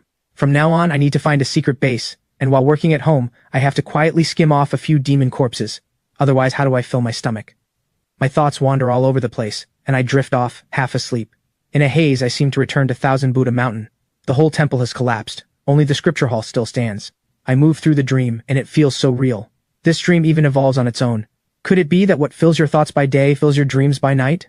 Following my memory, I plan to mess around in the dream. Last time, I never finished reading that book of strange tales before the old monk dragged me out. I regretted it for a long time, unsure if the dream could pick up where I left off. I casually make my way back to the spot from before. The moment I open the book, I hear that strange sound again. A smile tugs at my lips. Heh, so real, it even has this. Last time, didn't I go into the cave and meet that breathtaking woman? Never expected the dream to have her too. At that thought, I set down the book, chuckle, and slip into the cave like I know the way by heart. Once again, I reach the underground chamber. Once again, I see the crystal coffin. Inside, it's exactly like what I saw at Thousand Buddha Mountain. That woman is still there, only now the seal on her forehead is gone. There's only a stunningly beautiful woman in a red wedding gown, lying quietly in the crystal coffin. I faintly see the corners of her mouth curve up. It startles me, and then it hits me. Damn. Scaring me even in a dream? In real life I fear you, but in a dream, why should I? I stroll right up, crouch down, and study her closely. So real, unbelievably real, even the fine hairs are there. Are dreams this incredible now? I'm deeply stunned. I lean in for a closer look. I can't help but marvel at the wonder of creation. How can such a beautiful woman exist in this world? Every single feature is perfect, absolutely flawless. Suddenly, just as I try to look closer, everything goes black. When I wake, it's hunger that woke me. I stare blankly at the ceiling, dazed. Wasn't I dreaming? Why did hunger suddenly pull me out? I check the clock, already 7 in the morning. Damn, what a dream. And the rest of it? I rub my stomach and see the furnace is already lit. I know Marcus is up and has started working. I quickly throw on my clothes and rush into the cremation room. Dad, go rest a bit, I'll handle it. Since I've come down here, I'm planning to steal some meat, quietly set it aside, take it out and stew it. I just don't know what demon beast we've got today. Marcus looks at his sensible son and sighs that I've grown up. He doesn't push it. Alright, you know the whole process. I'll go grab some breakfast. He hands me the proper boning knife. Oh right, son. Are you still drinking the blood essence? I shake my head.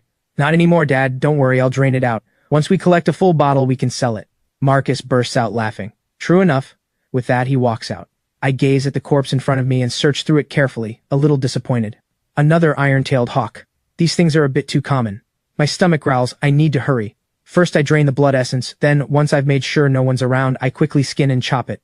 The gloves stay on since Mom and Dad are home. I take out the most tender 2 pounds of meat, wrap it in oilcloth and hide it away. Suddenly I remember the rift from that night. I smack my lips. If only I had a time rift, then I wouldn't have to sneak around hiding meat like this. I'd even have a place to cook it. Thinking of how big Thousand Buddha Mountain is, my mouth waters. Suddenly everything goes black. What's going on? Where's my meat? My big chunk of meat? It's gone. I panic. It's nowhere, not on the table, not on the floor. I break into a sweat. As I crouch down, I catch a hazy glimpse of the teardrop mole on my wrist twitching. My heart jumps. Heavens, could that teardrop mole look exactly like the one on the woman in red in the crystal coffin? If I hadn't dreamed of her last night, I'd never have made the connection. Yesterday, that woman in red seemed to have no teardrop mole on her face. I once obsessed over the Cultivator Story Digest, one issue a month, full of adventures, secret realms, and time rifts. There was one story. 10 years ago, a man stumbled into a secret realm, gained a token, and came to control a time rift. A loyal big shot, who later fell, and only then was the truth dug up. Probably fake, right? But could I be one of the lucky ones too? I slice off another chunk of meat and stare at it. Schwip, the meat vanishes. I clamp my hand over my mouth, nearly crying out. I might be about to strike it rich. Just now I was thinking about a time rift, and now I have one. Heaven really favors me. I close my eyes and stroke the teardrop mole. Schwip, I vanish from the crematorium. I open my eyes already at Thousand Buddha Mountain. Crumbling walls and ruins, but the scripture hall still stands.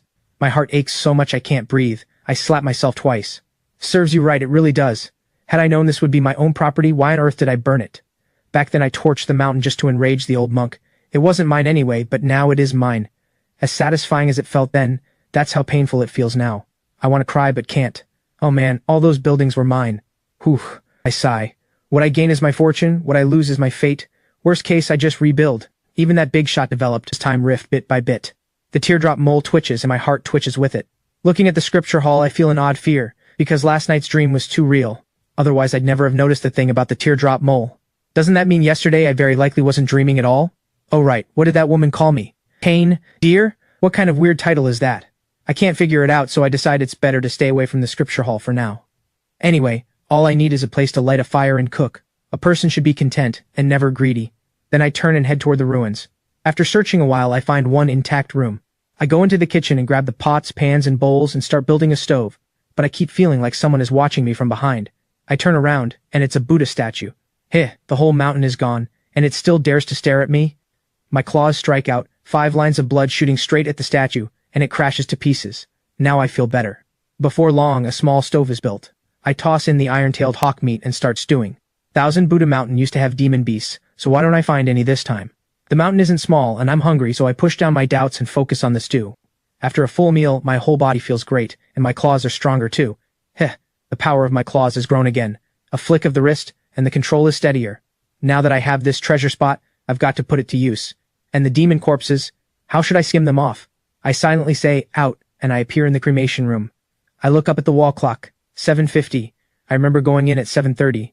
1 hour inside, 20 minutes outside, a ratio of 3 to 1. The leftover iron-tailed hawk I didn't skim off, I just toss it into the furnace. For several days straight, I keep thinking about how to get more demon corpses. I'm sick of iron-tailed hawk, and its potential has run dry. The good news is my chi keeps rising. It started at 1 gram, and now it's slowly reached 3 grams. 9 is the peak. Reaching 9 grams means nearing the summit, and mastering one skill lets you charge toward the next realm. This is the dividing line. The gap between kids from ordinary families and those from great clans opens up right here. A destined skill is carved into your very bones, staying with you for life. Kids from great clans can pay top price for high-grade demon cores and refine a skill framework that's flawed but highly compatible. The larger the running capacity, the greater the future achievements. Ordinary people can only go to the academy and try their luck.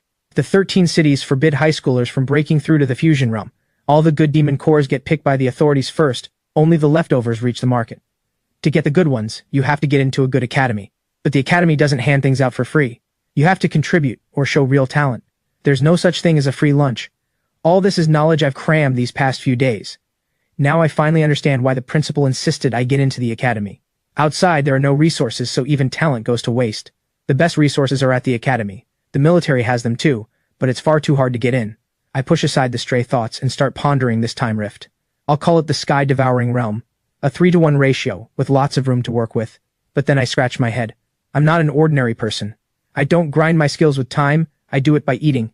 As long as I have enough demon corpses, my chi rises and my skills grow stronger. Then my eyes light up. I suddenly discover another use for the sky-devouring realm. Wanna guess? I snicker to myself. If this idea works, it'll be amazing. But whether I'm happy or not, who knows? The principal, though, is far from happy. He's yelling into the phone. Vivian, you can't even handle this little thing. He's not just my student's student, he's also your junior sister's child. Why is it that everyone else just goes for the gilding, strolls through once and gets to sit the academy exam, but our kid has to do it for real? On the other end, Vivian smiles bitterly. Teacher, I didn't set this rule. This year all 13 cities have to do it this way.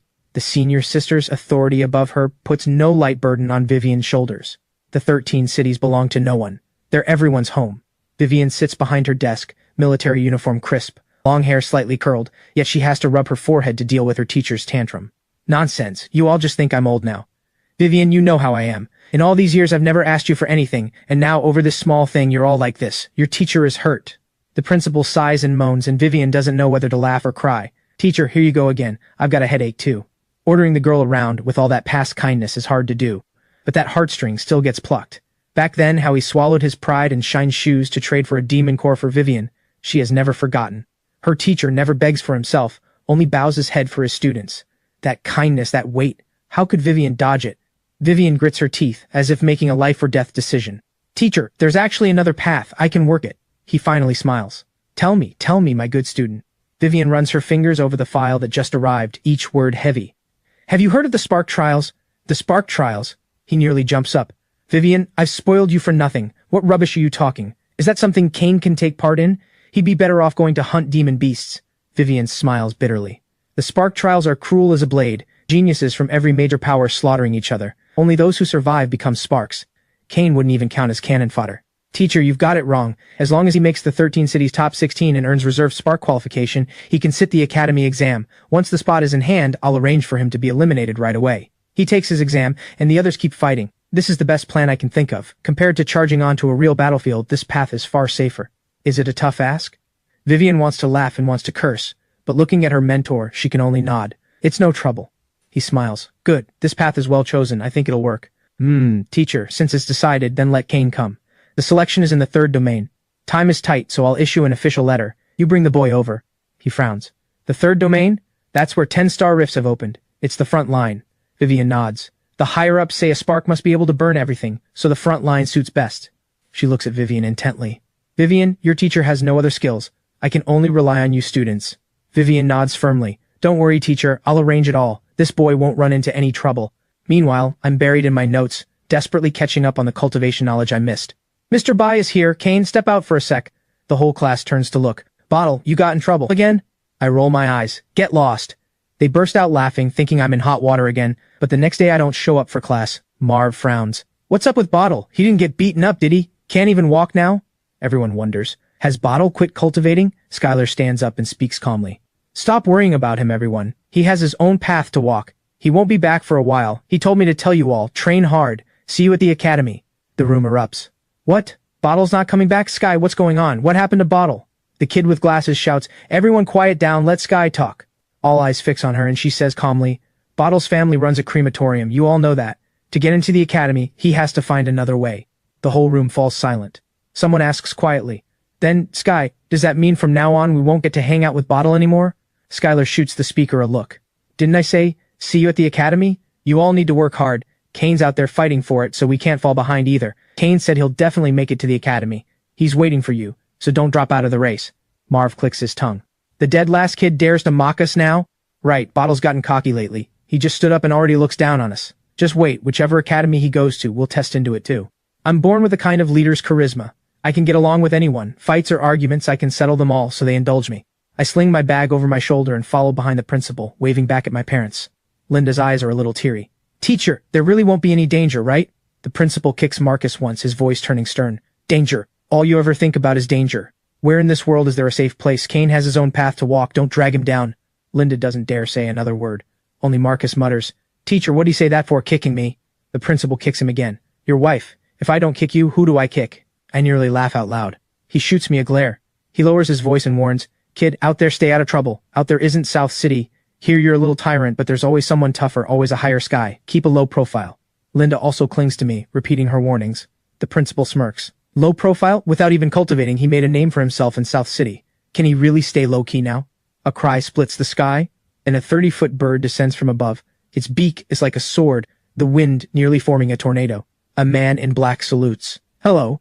I was sent by Director Chen to pick up the contestants for the Spark Trials. Who is Cain? He looks toward me. The principal smiles. Good lad, all grown up now. You're with Vivian? The man scratches his head. Principal, I graduated a few years back with no resources, and Director Chen thought well of me and let me pilot this black-winged hawk. The principal pats his shoulder. Do well. I remembered this was your major, so it's put to good use. The man is moved, beaming. Principal, I won't let you down, I promise. I'm stunned. Only in this moment do I understand how impressive the principal is. His students fill the world. It's not just an empty saying. Marcus says to me, learn well. The teacher is something else. From now on, kid. Give him less grief. I nod earnestly. I'll try my best. Seeing his murderous look, I quickly change my words. I promise. The principal shouts at me. Quit dawdling. Go follow your brother. Inside, I give a thumbs up. Just like that, I've got a senior brother, and a solid one, on top of my principal Gramps. I say goodbye to my parents and jog over. Hey there, bro. I'm Kane, nickname Bottle. The man smiles. We're all family. No need to be formal. I say to the principal, I'm off then. He nods silently. Just as I'm about to step onto the black-winged hawk, he suddenly calls out, wait. He walks over and pulls a beast-hide notebook from his coat. He flips through it for a moment, wets his finger, tears out a page, and solemnly hands it to me. Keep this safe. Out there, if you run into something you can't handle, call these people. Marcus's eyes nearly bulge out of his head. Teacher, you... The principal barks sharply. Quiet. Is it your place to speak? Marcus can't believe it. Linda pulls him back. He knows what that list means. He has his own selfish hopes too, but he knows better than to speak up. I take the paper, glance over it, and commit it to memory. The black-winged hawk takes flight, calm and smooth. I look at the man beside me. Bro, this chi shield of yours is awesome. How'd you do it? Can you teach me? Oh, and what should I call you, bro? He smiles. I'm Nathan, Director Chen's reserve pilot. This is called a chi shield. Once you enter the academy, it's all basics. But you need to reach the fusion realm before you're qualified to practice it, so don't think about it for now. I cluck in amazement. Truly, you have to get out to see the world. Bro, you're this strong and still only a reserve pilot? Nathan laughs, as if seeing his younger self. Of course, just reserve. Do you know what Mount Director Chen's full-time pilot rides? I widen my eyes. What? He sighs. A twin-winged python said to be a king tier descendant. I'm so shocked my jaw drops. King tier and as a mount no less. My goodness. Even knowing nothing about cultivation, I know what that means. Demon beasts can be killed or tamed, but taming is extremely hard. Usually you have to raise them from young, and you need secret methods. That's why there are mounts that soar the skies and roam the earth in all kinds of forms. But those belong to the Golden Eagle class. Something like an iron-tailed hawk doesn't even qualify. The black-winged hawk, mentioned in books, has war-tier combat power as an adult, and even that's only reserve level. Scale, down, mystic, king, each step a vast chasm. A king-tier descendant, how strong would it be once grown? For the first time, I feel how narrow my horizons are. I stare at Nathan. I want one too, just imagining it feels glorious. Nathan smiles. Then you'll have to work hard. Still, the principal thinks highly of you. That notebook is a legend at South City High. How so? They say no one knows whose numbers are written in that notebook. When I got into the Aerospace Academy, the principal casually dialed one and had someone look out for me. At the time, I even felt slighted. Only when I arrived did I learn that person was in charge of mount selection, which is how I snagged this black-winged hawk. His expression turns reminiscent, tinged with feeling. Without that call, I couldn't even have found the door. Now you know the weight of that page, right? I really hadn't expected it to be so domineering. I press a hand to my chest, warmed. I can't let the principal down at the academy. The flight is extremely fast, yet it still takes a full day and night to arrive. The black-winged hawk passes through a membrane, and I widen my eyes. A domain. Bro, is this? Yes, 1 more hour of flying to the 3rd Domain Command Center where your selection is held. After landing, I follow behind Nathan. I wait for him to settle the black-winged hawk and feed it plenty of meat. Then we cut through the streets and alleys, stopping before a 5-story building. He swipes a card, gets checked, and we enter the lobby. An elevator? Nathan is surprised. You even know what an elevator is? Technology from the old Harmonia Society isn't known to many. I chuckle. Read about it in books. Like a curious little kid, I look all around. The elevator starts, and it goes down 23 floors before stopping. The place is packed with busy people. Rare big screens flash with data I can't read, and phones ring non-stop. Men and women in black uniforms move about without pause. Come in, a mature woman's voice calls. Nathan reports formally. Director Chen, Kane has arrived. Vivian lifts her elegant face and sizes me up. So your little bottle. She looks familiar to me, but I can't place her. As if reading my mind, she waves Nathan away and rises with a smile. Forgotten already? You had such a sweet mouth as a kid. My memory flares open and my eyes go wide. You're Auntie Viv. Auntie Viv. She laughs heartily. I remember now. She came once back when I was nearly starving to death, and she brought 3 bottles of golden blood. Fragrant, so fragrant. Those 3 bottles kept me a third full for a whole month. A rare, beautiful memory. I didn't think you'd still remember. Little Bottle is no stranger to me. Long story short, 3 days from now, geniuses from everywhere gather to fight for the top 16 spots. The contest is dangerous. If you're afraid, I can arrange to send you straight into the top 16. But then, in my eyes, you'll always be just a child. Understand? I ponder, and I get it. I look up firmly. Auntie, what do you want me to do? South City's little tyrant, high IQ, low exposure, but not stupid. Putting it that way, she clearly doesn't want me taking the shortcut, and besides, I'm no child anymore. Her eyes hold a smile. It's not about what I want, it's about what you want. To grow up under someone's wing or to carve out your own path, you choose. She'd originally meant to follow her teacher's arrangement, but the first glance at me changed her mind. This boy can't be raised that way. Her teacher wanted to keep me safe, but can a greenhouse grow a strong one? She could send me into the top 16. With her connections, I'd even have a bright future at the academy. But that way, I'd be ruined. She sees a spirit in me she hasn't felt in a long time. She senses my cultivation, a solid foundation, an excellent constitution. She's heard I only train basic skills, yet my claws are already the strongest. To reach this level, the effort I put in far exceeds the ordinary. A child like this, given an easy ride, would instead be ruined. So she changed her mind, letting me try while she backstops me. My spirit realm mastery far surpasses a beginner's. What does that mean? Among peers, I'm no less than the children of great clans. My talent and grit stir her love for talent. One more step, and I might enter the fusion realm directly. If my evaluation scores well, and I have fusion realm cultivation as a base, I could absolutely earn a superb demon core, far better than competing for rank at the academy. I don't need to place very high. As long as I make the top 8, she'll have grounds to get me a fitting destined demon core, and my starting point would be completely different. But this is all what flashes through her mind in an instant. The key is what I choose. Sure enough, I don't disappoint her. Good. Since you've chosen, then face the challenge. Auntie believes in you, so go all out. She rises and pats my shoulder, and I nod firmly. Just watch. I don't believe I'm any worse than the others. I accept the arrangement, but I refuse to be the one who got in by connections, who doesn't have a streak of refusing to lose. I hear this batch are all my age, so let me see who's stronger. Seeing the fighting spirit in my eyes, she's even more pleased. I'll head down and wait for the first round of eliminations 3 days from now. For those 3 days, I wait obediently. When I get hungry, I go into the sky-devouring realm and stew iron-tailed hawk, and my claws climb higher again, nearing perfection. But here's the problem. Aside from filling my belly and slightly raising my skill proficiency, eating iron-tailed hawk can no longer effectively temper my chi. It's not entirely useless, just far too slow. Before, eating 2 raised me by a notch, now even 10 isn't enough. The gain is minuscule. I fret over what to eat next. I just talked big, so I can't fall flat right away. I have Nathan get me the 3rd domain's Demon Beast catalog to study. White Feather Rooster, Spirit Realm, Skill Golden Rooster Stance. Why would I train that? Fluff Duck, Spirit Realm, Skill Snowstorm. That's just plucking feathers, and I've got plenty of hair myself. Looking at these oddballs, I don't know whether to laugh or cry. In the end, I settle on one. The Windchaser Wolf, Spirit Realm, Signature Skill Blood Shadow, which boosts speed by 30% once active. I pick it because this skill is a lasting buff. Hard to make a destined skill but a powerful support, and 30% is no small thing. There's one small issue for me though. I hear the Windchaser Wolf's core could let me gain a new ability, so I go ask Auntie. Vivian sweeps back a strand of hair and smiles. Little Bottle, the Windchaser Wolf is a good choice. This first round is in a rift the military controls and they're right there. I grin. Auntie, how exactly does the elimination round work? She waves me off. Alright, if there's nothing else, off you go, and stop staying in the private room. Go mingle more with the other contestants. I'm dumbfounded. A private room is so nice. Fine. The corner of her mouth lifts, and she waves impatiently, turning back to her files. For secrecy, the test site isn't fully locked in, but I know the rift she mentioned suits me. As long as I don't wander off, I'll be fine. The Windchaser Wolf skill comes down to luck. Some people eat over a dozen cores before it works. This stuff is pure mysticism. She circles a name and rings a bell. A woman in a black uniform comes in. Director Chen, seal this off and send it to the evaluation team to arrange. The woman nods instantly, understanding this is the test site. The whole evaluation team springs into motion, setting up the Wild Wolf Rift. Meanwhile, I shuffle back up to ground level, hugging my bedroll, to a rundown old-school building, the dorm. The moment I reach the door, I hear voices. Young Lord Brent, the ones here this time are all elites of the 13 cities. Every genius below the glory realm has come, 300 of them.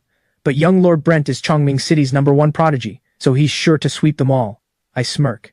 Here comes the villain's signature toady. Just as I go to push the door open, a furious roar erupts. Kane, of all the rotten luck, it's you. I turn around and grin. Well, well. Young Lord Lucas, what a coincidence. Lucas trembles with excitement. He couldn't cut it at school and got banished to South City, held back from rebelling only because his sister kept him in line. Now he's pulled strings to get in here. He fantasizes about becoming a spark, slaughtering all comers on television while my face twists in misery. Just imagining it. But now it's even sweeter, because he spotted me. There was a road to heaven you wouldn't take. You barged through a gateless hell. This isn't South City. You don't have Skylar backing you. Kane, prepare to die. He draws a finger across his throat. I'm tickled. Prepared to die? You dare hurt someone? Young Lord Lucas, don't talk too big. Careful you don't strain something. He snorts. Relax, I won't use my family's power to crush you. I'll defeat you for real, and if you get eliminated, you won't even be worthy of losing to me. Arrogance through the roof. People around poke their heads out. Isn't that the Lucas heir? Why is he so furious? Who's he up against? The guy's got some nerve. Brent pokes his head out too, sneering. A worthless one, nothing more. Lucas's gaze sharpens. Brent, you're here too. Enemies meet. He once got into a fight with Brent that blew up big, and both were punished. Brent steps out. So what if it's me, a washed-up loser like you? What are you puffing up for? He turns to me. Hey, don't be scared, I've got your back. What can he do to you? These two are unbearably edgy. Thanks, but no need.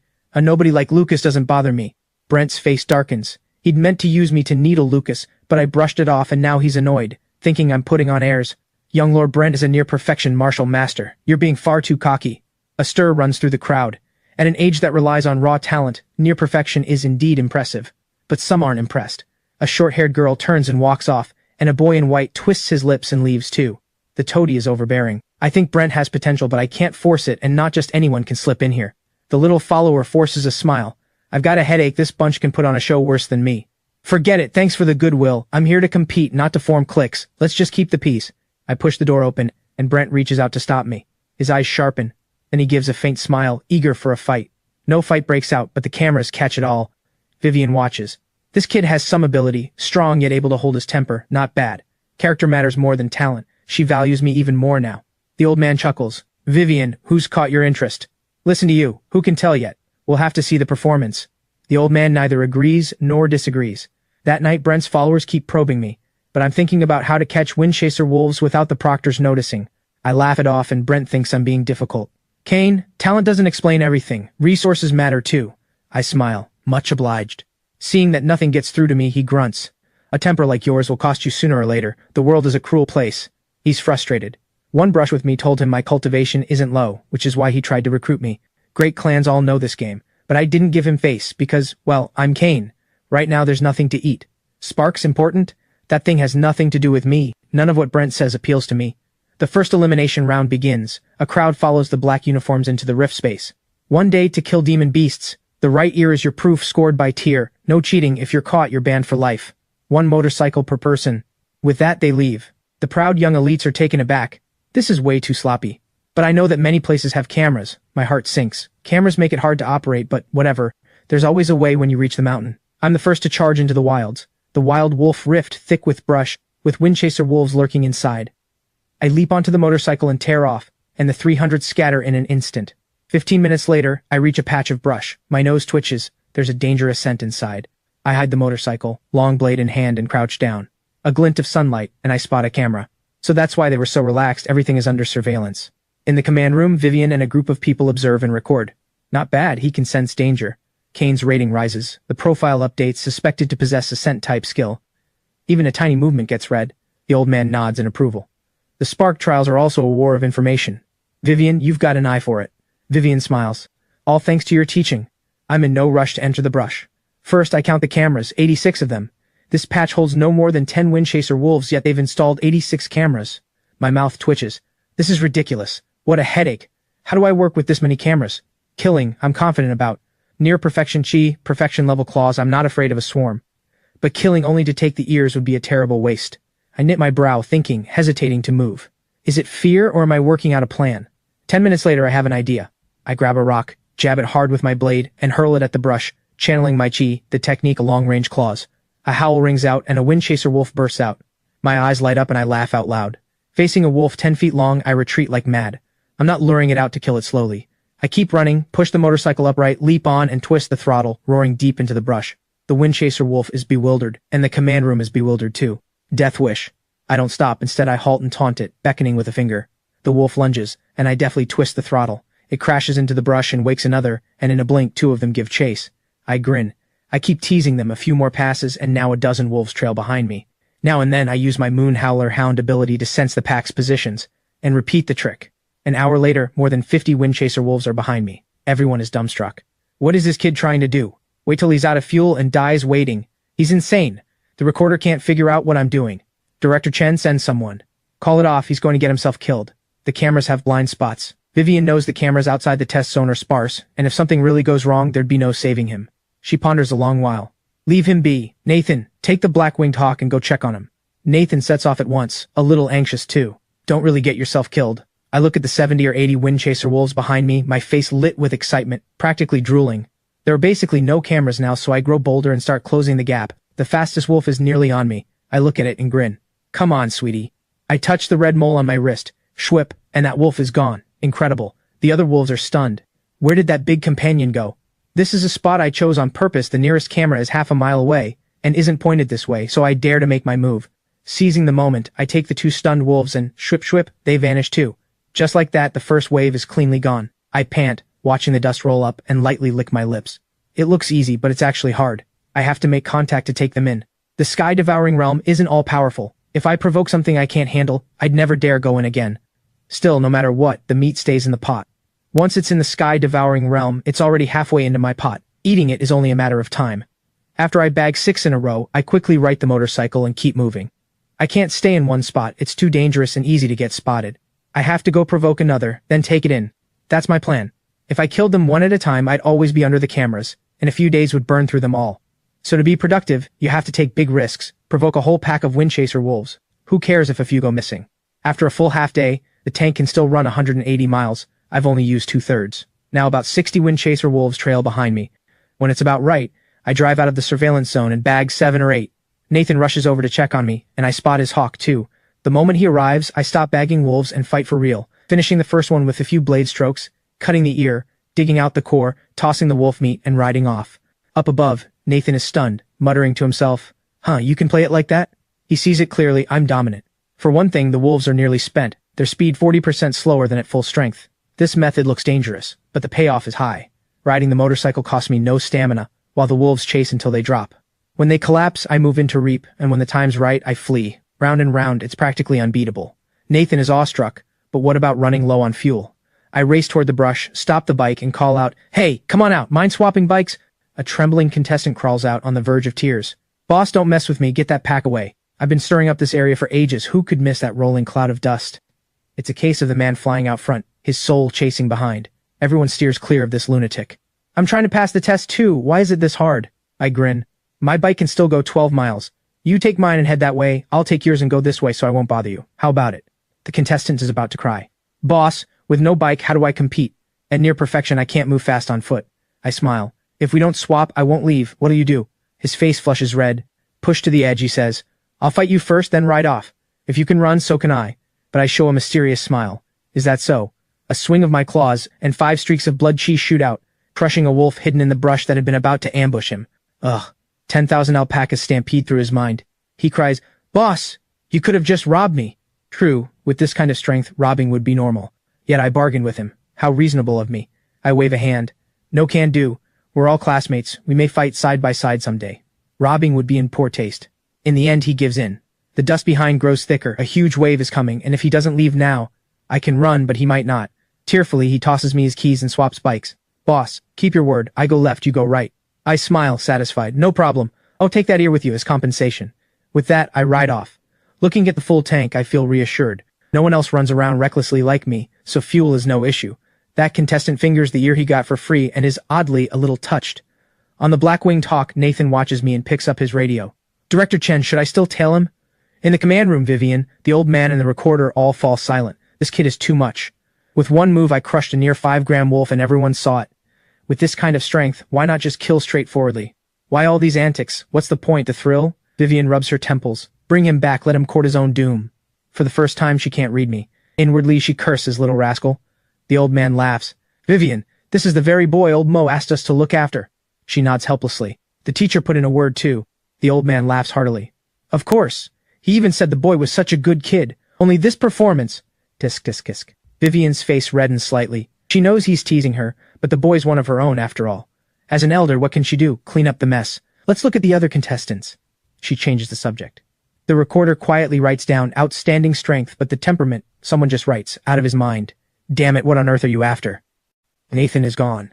With less attention on me, I cut loose completely. And it's not just me. Lucas, over on his side, isn't slow either. Born into a great clan, he heads straight for the brush.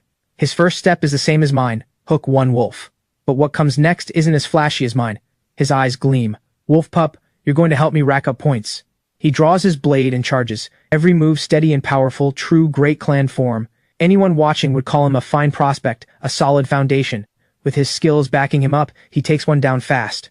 The corner of Lucas's mouth curves up. He checks his watch. 10 minutes, decent progress. He'd encountered demon beasts before, but always under the protection of 10 bodyguards, so he isn't afraid. He treats them like old friends. That too is the depth of a great clan. An ordinary person seeing for the first time a wolf 10 feet long, taller than a horse, with flashing silver fangs and claws, who wouldn't be afraid? He works step by step, certain that at this pace his score will be solid, at least better than mine. Thinking he'll knock me out, Lucas smiles. But maybe he gets cocky. A misstep, one lure too many, and 3 wolves come out at once. He's thrown off for a moment. Luckily, he's seen the world, so he steadies himself and counters. The command room sees it all. Not bad, a fine prospect. Vivian gives a hum. But 2 by the book. To become great, he needs to cut loose. A group of them takes notes. Brent, by contrast, stands out. He looks like a spoiled heir, but his strength isn't weak. Unfazed, he provokes them head-on. 1, 2 isn't enough, bring 3, 4 still isn't enough, bring more. He keeps taunting, until 5 before he feels he's at his limit.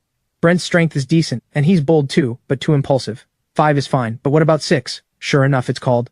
A smaller wolf slips in, and Brent's pressure doubles. Among the others, 1 stands apart. He carries a 6-foot blade on his back, one hand on the hilt, the other bracing the spine. What a massive blade. Impressive. It is big, and impressive. He's already crossed the threshold, and his skill is a body-strengthening one too. Good synergy. Maybe someone at home is guiding him. What's his name? Titus. Watching him battle a whole pack alone, and even pressing the pack down, he truly carries the air of a chosen one. There's also a boy in black-rimmed glasses. Though he has near-perfection cultivation, he fights unusually conservatively, every move using the smallest motion for the greatest damage. Calvin. Ah, he's of the Calvin clan, that explains it. The Calvin clan is famed for calculation, an 18-move chain to take down wolves, natural-born mathematicians. 100 flowers bloom, 100 schools contend. The elders nod.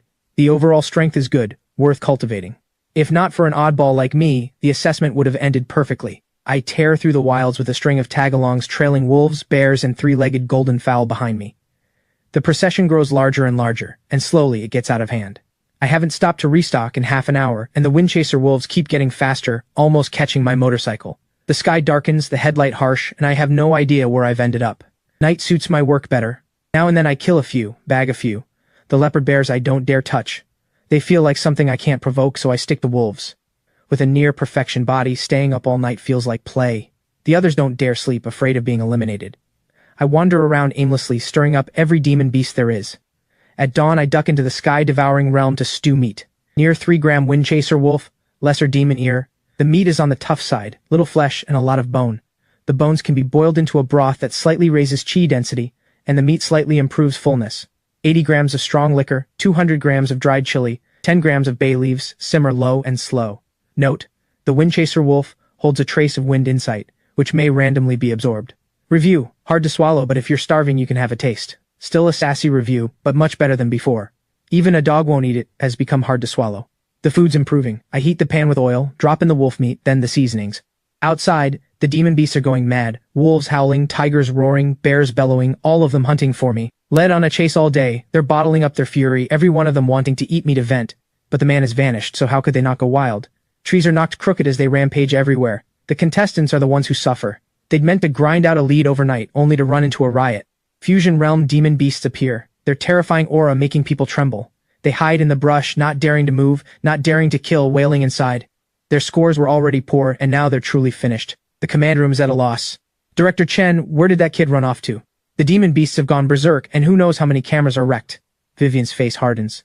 What, can't we afford that much? This is an assessment, accidents happen. Blame the poor contingency plan, how can you blame a contestant? The crowd flushes red. We had no idea there'd be a contestant like this. Nathan thinks to himself, Director Chen protects her own as always. I'm glad I come from this faction. At last day breaks, and the demon beasts, unable to find me, settle down. Full and content, I nap a while in the scripture hall, then sit down to count my spoils. 35 right ears in all. This score should be enough, right? At the very least it won't get me eliminated. Then again, hard to say. Since Auntie believes in me, I can't let her down. So I bag 5 more Windchaser wolves, rounding it up to 40. That settles it. The only thing is the wolf meat has to be eaten soon or it'll spoil, a sweet kind of trouble. I wash my clothes, the smell on them is too strong. I let out a satisfied burp, step cautiously out of the sky-devouring realm and find no pursuers left outside. I grin, pick a direction and gun it. Around 10 o'clock the contestants trickle back, all of them looking grim, Brent included. So damn infuriating. A whole night and nothing to show, didn't dare make a move, didn't even dare sleep, terrified of an ambush. This night is the cruelest the world has shown them yet. How'd it go? Not great, probably dead last, you? Same here, just a little I got during the day, I'm done for this time. My dad's gonna kill me when I get home. One and done, it's embarrassing to even mention. Don't even start, no idea what got into the demon beasts howling all night instead of sleeping. Same with me. Amid the chatter, Brent's and Lucas's faces ease a little. If everyone's like this, the rankings might not shift much. They glance at Calvin and Titus, the real rivals, wondering how those two fared. Once nearly everyone is gathered, the assessment team appears and checks a watch. 3 minutes left, anyone who can't return on time will be eliminated. Everyone is looking around. Lucas is looking for me, sneering inside, still not back by now, most likely he won't make it. Brent is puzzled too. On paper my strength isn't bad, so how could I fail to return? 1 minute left, and just as the announcement is about to come, an engine roars. A youth comes tearing in, drifts to a stop, and leaps off. Lucas's pupils shrink, and I catch it. I grab my bag and ask with a grin, "What, surprised I made it back?" Lucas grunts and says nothing. I don't care, and step into the crowd. The ones whose motorcycle I'd commandeered wail inside. Good grief, how is this menace still alive? Others may not know what caused the riot, but surely he knows. Hearing all the resentment in the air, they don't dare speak up. They can't afford to offend everyone. In the end, a few of them stand behind me and whisper, "Boss, how about I roll with you from now on?" Before I can answer, the assessment team speaks. Time's up, we'll now tally the scores. Staff seal off the entrance. Anyone arriving after this gets no score. Only now do I realize I made it back right on the wire, a little relieved. If I'd overslept, I'd be done. I also hear the 3 boys behind me talking. With the goodwill of the bike I gave away, it'd be rude to ignore them. What did you all just say? The few exchange glances and relax. So they'd all had their bikes taken too. The one in front, a youth with acne, repeats it. "Boss, let us roll with you." I laugh. "Roll with me? This is a selection, we're all competitors." They shake their heads. "We mean afterward, whichever academy you go to, we'll follow. We hear you can form a team there." It dawns on me late and I smile. "Let's get out first. I don't want anyone too weak." "Quiet!" Just as I'm feeling smug, the assessment team barks and I flinch. They glare at me, furious. After all the extra work I've made for them, here I am still whispering. "One more word and you're disqualified." The scene goes quiet. I'm helpless.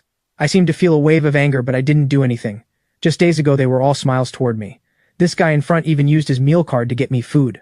How did the boat of friendship capsize in a single day and night? The tally takes half an hour, and the result is stunning.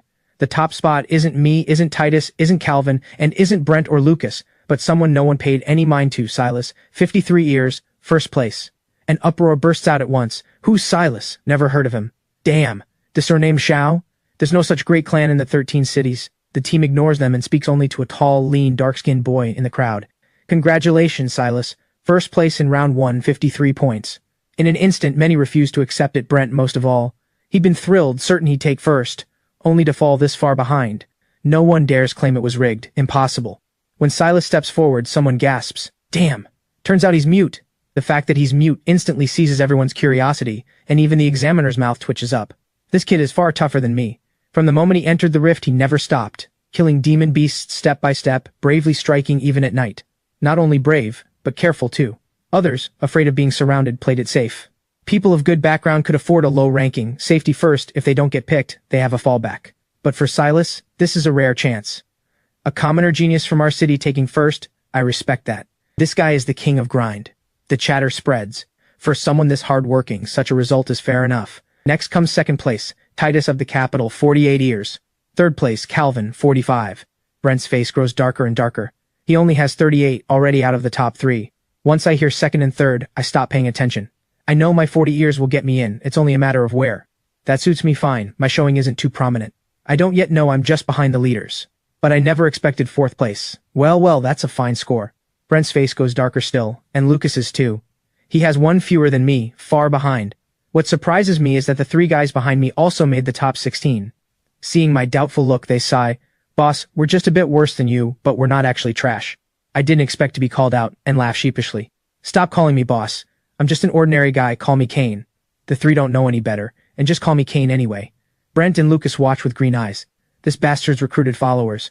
I struggled so hard and got none, so how did he? Their teeth itch with envy. Top 16 stay, the rest go home. I'm curious. The Spark trials feel a bit low on intensity. What kind of talent can they pick out? By the next day, I don't think so anymore. The top 16 is the real test.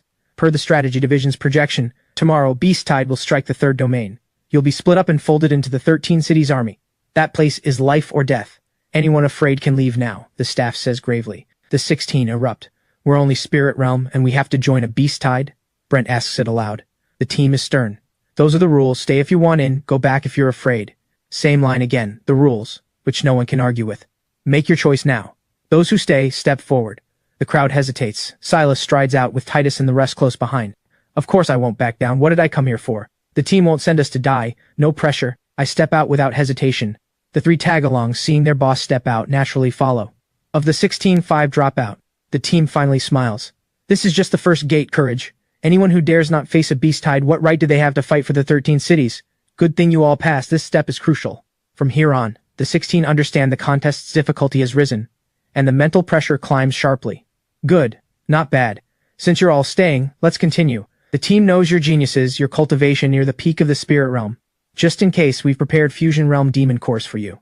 A clatter. Everyone freezes. Fusion Realm Cores. No one is pleased, only puzzled, and they all look to the team. Only I am lost, and I turn to my followers. One explains, Kane, didn't we all come for the Fusion Realm, but not for cores of unknown grade? We came for the final reward.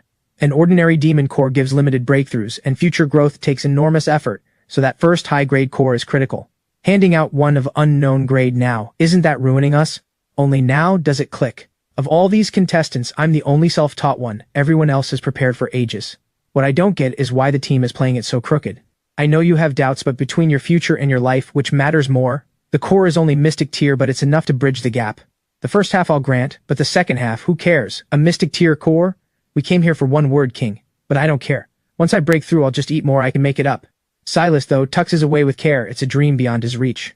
Brent and the others wear pure disdain, and even Titus and Calvin don't hide it. In the command room, the old man points at the screen. This kid's mindset is solid. Vivian smiles. He doesn't get it. He had no exposure before coming. The old man shakes his head. He heard the explanation and his expression didn't change. Good temperament. Now I'm looking forward to his showing. Is the beast tide stable? Not very, but we can carve out an arena. I'll oversee it personally and let through some demon beasts that fit the criteria. Then go. Carried by black-winged hawks, we're airdropped down. This is the third domain's homeland defense front, our home. Giant trees tower skyward, blotting out the sky. I run a hand over a trunk and recall a strange fact. These trees grow on the corpses of humans and demon beasts. When you kill a demon beast, you take only the blood essence in the core. No one bothers with the body. Frontline soldiers resist corruption well, so there's no need to burn them. Inside the cities, it's different. Ordinary people can't withstand it. So demon beasts that escape the rifts must be incinerated. Here, wreckage lies everywhere, 99% of it demon corpses. Fallen human comrades, whenever possible, are carried back so the fallen leaves return to their roots. I shake off the stray thoughts and pull out the map. Start to finish. The first stage task is simple. Reach the marked point, join a combat squad, and take the second stage task. But this time it's a little different. Hey, contestant Kane, respond if you read me. Your recorder is crooked. Wyatt. I answer helplessly. I'm here. This thing can't be lost. Losing it counts as forfeiting. Want to do a little side business. Tough now. A headache. How do I crack it? My eyes dart, and there's always a way around a problem. I set off. A few steps in, I stop. Damn, there are a lot of demon beasts. My nose is nearly overwhelmed. The beast tide lives up to its name. But I'm thrilled. The chance is here. Slowly, I lift the long blade off my back, grip it tight, and take a battle stance. 1 step, 2, and suddenly, as if a trap is tripped, the air ahead fills with shrieks and howls, and over a dozen old friends charge out. My eyes light up. Moonhowler hounds. I nearly drool. I have 3 skills, claws, scent, and a 30% speed boost. Claws comes from the iron-tailed hawk, empowered by blood-red chi, its force doubled. Even a spirit realm at perfection, I can form a phantom palm and kill from range. The fusion realm I don't dare dream of yet. Scent comes from the Moonhowler hound, but sadly I've only eaten 1, stuck at major mastery, so never mind. Skills have 5 stages: novice, minor mastery, major mastery, perfection, grandmaster, each a world apart. Now with 10 Moonhowler hounds, once I eat them all, how sharp will my nose get? In the command room, Nathan frowns. Director Chen, 10 spirit realm Moonhowler hounds at once. I'm afraid he can't hold up. Vivian sneers. You underestimate him badly. After the chaos he caused in round 1, you think he's only got a couple of tricks? Once he handles this batch, release the second batch straight into the third. But that's 50 of them, plus a half-step fusion realm hound king. If he can't beat it, he can run. If I don't rein in that temper of his, he'll be flying off the handle for good. Nathan has no words. This bottle really is too much. Facing 10 Moonhowler hounds, I smile. Come on. Sweetie. I spring up onto a tree 15 feet high and fling out my blade. The next second, the blood-red claws twist into a giant hand, grip the hilt firmly, and sweep across. The 3 Moonhowler hounds at the front are beheaded on the spot. Nathan cries out, "Damn, he's insane." The others crowd around, staring at the screen, faces full of shock. This is the kid who caused trouble everywhere in round 1. Good heavens, how old is he? Just a high school senior, and he's already trained a skill to perfection. Is this a genius or a grinder? No wonder he dared to run wild and show off in round 1. Turns out he does have real skill. To bring a skill to perfection while still in high school earns you an entry ticket to the academy outright. But precisely because of that, they wonder why I still came to the Spark trials. When they open my file, everyone falls silent, some even ashamed. Good heavens, this kid actually comes from a crematorium. What were his parents thinking? An absolute waste of a person. Nathan already knew the whole story, and just looks at the unruffled Vivian. Director Chen, did you know all along how strong Kane is? Vivian smiles faintly. He's one of my own, after all. The room is stunned. After I behead the 3 Moonhowler hounds, I enrage the 7 behind them, and they rush me as one, spitting out a glittering ball of light from their mouths. A chill runs through me. I know this is the Moonhowler hound's greatest ability, the ranged moon disc. With a quick dodge and weave, I evade the focused barrage, and the giant tree behind me bursts apart. But I don't flinch either. My blade sweeps, and the fierce fight is on. 10 minutes later, a smile on my lips, I straighten up, draw back my blade, and wipe the blood off the edge. Nothing more to it. To take on 10 same-tier Moonhowler hounds alone at this age is already top of the class. Just as I'm about to collect the bodies, my eyes nearly pop out.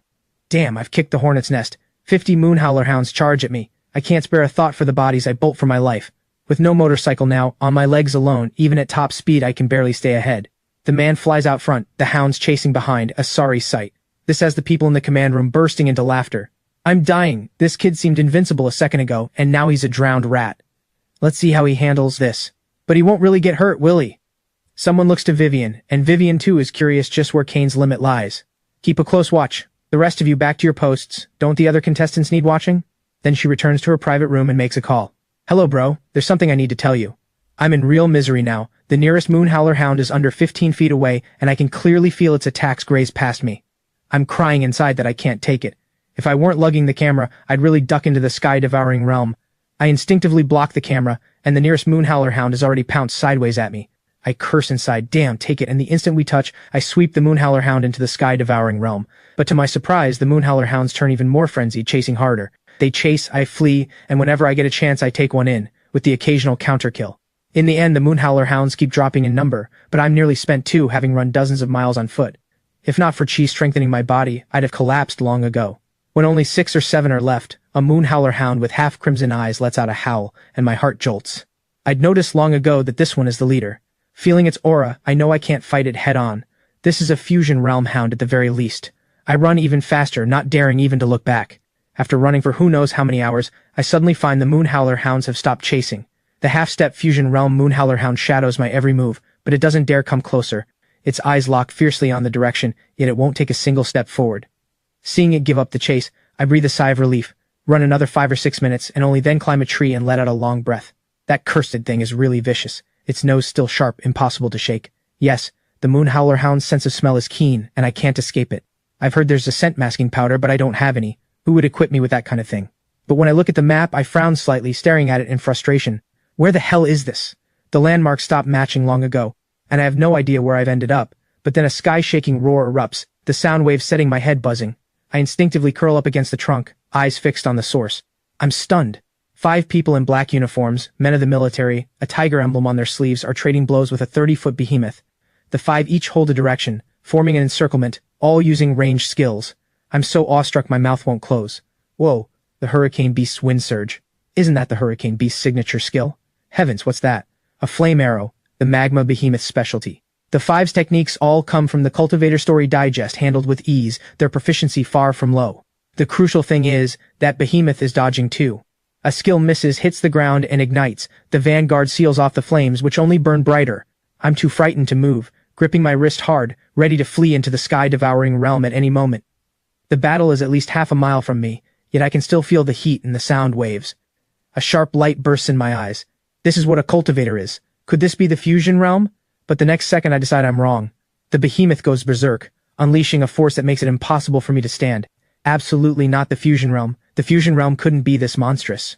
Then it must be the Mystic Realm, I guess, but the next second I'm wrong again. As the behemoth fights back, the 5 bring out their ultimate moves too. The leader calmly utters, "Suppress."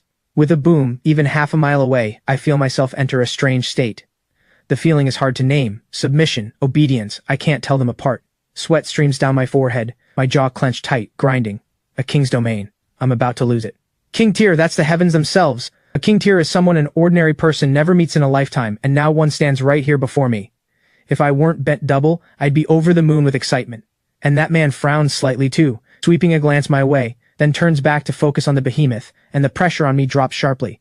Today I've truly had my eyes opened, witnessing a top-tier battle. A king-tier fight, while I wouldn't say it destroys the heavens, could certainly be called earth-shattering. To watch this spectacle, I force myself to stay despite the pressure. I'm already here, wouldn't leaving early be a waste? A king-tier battle isn't something you can see just any time. That behemoth is naturally king-tier too. Or why would one king-tier and 4 mystic-tier masters be ganging up to kill it? Half an hour later, the battle ends.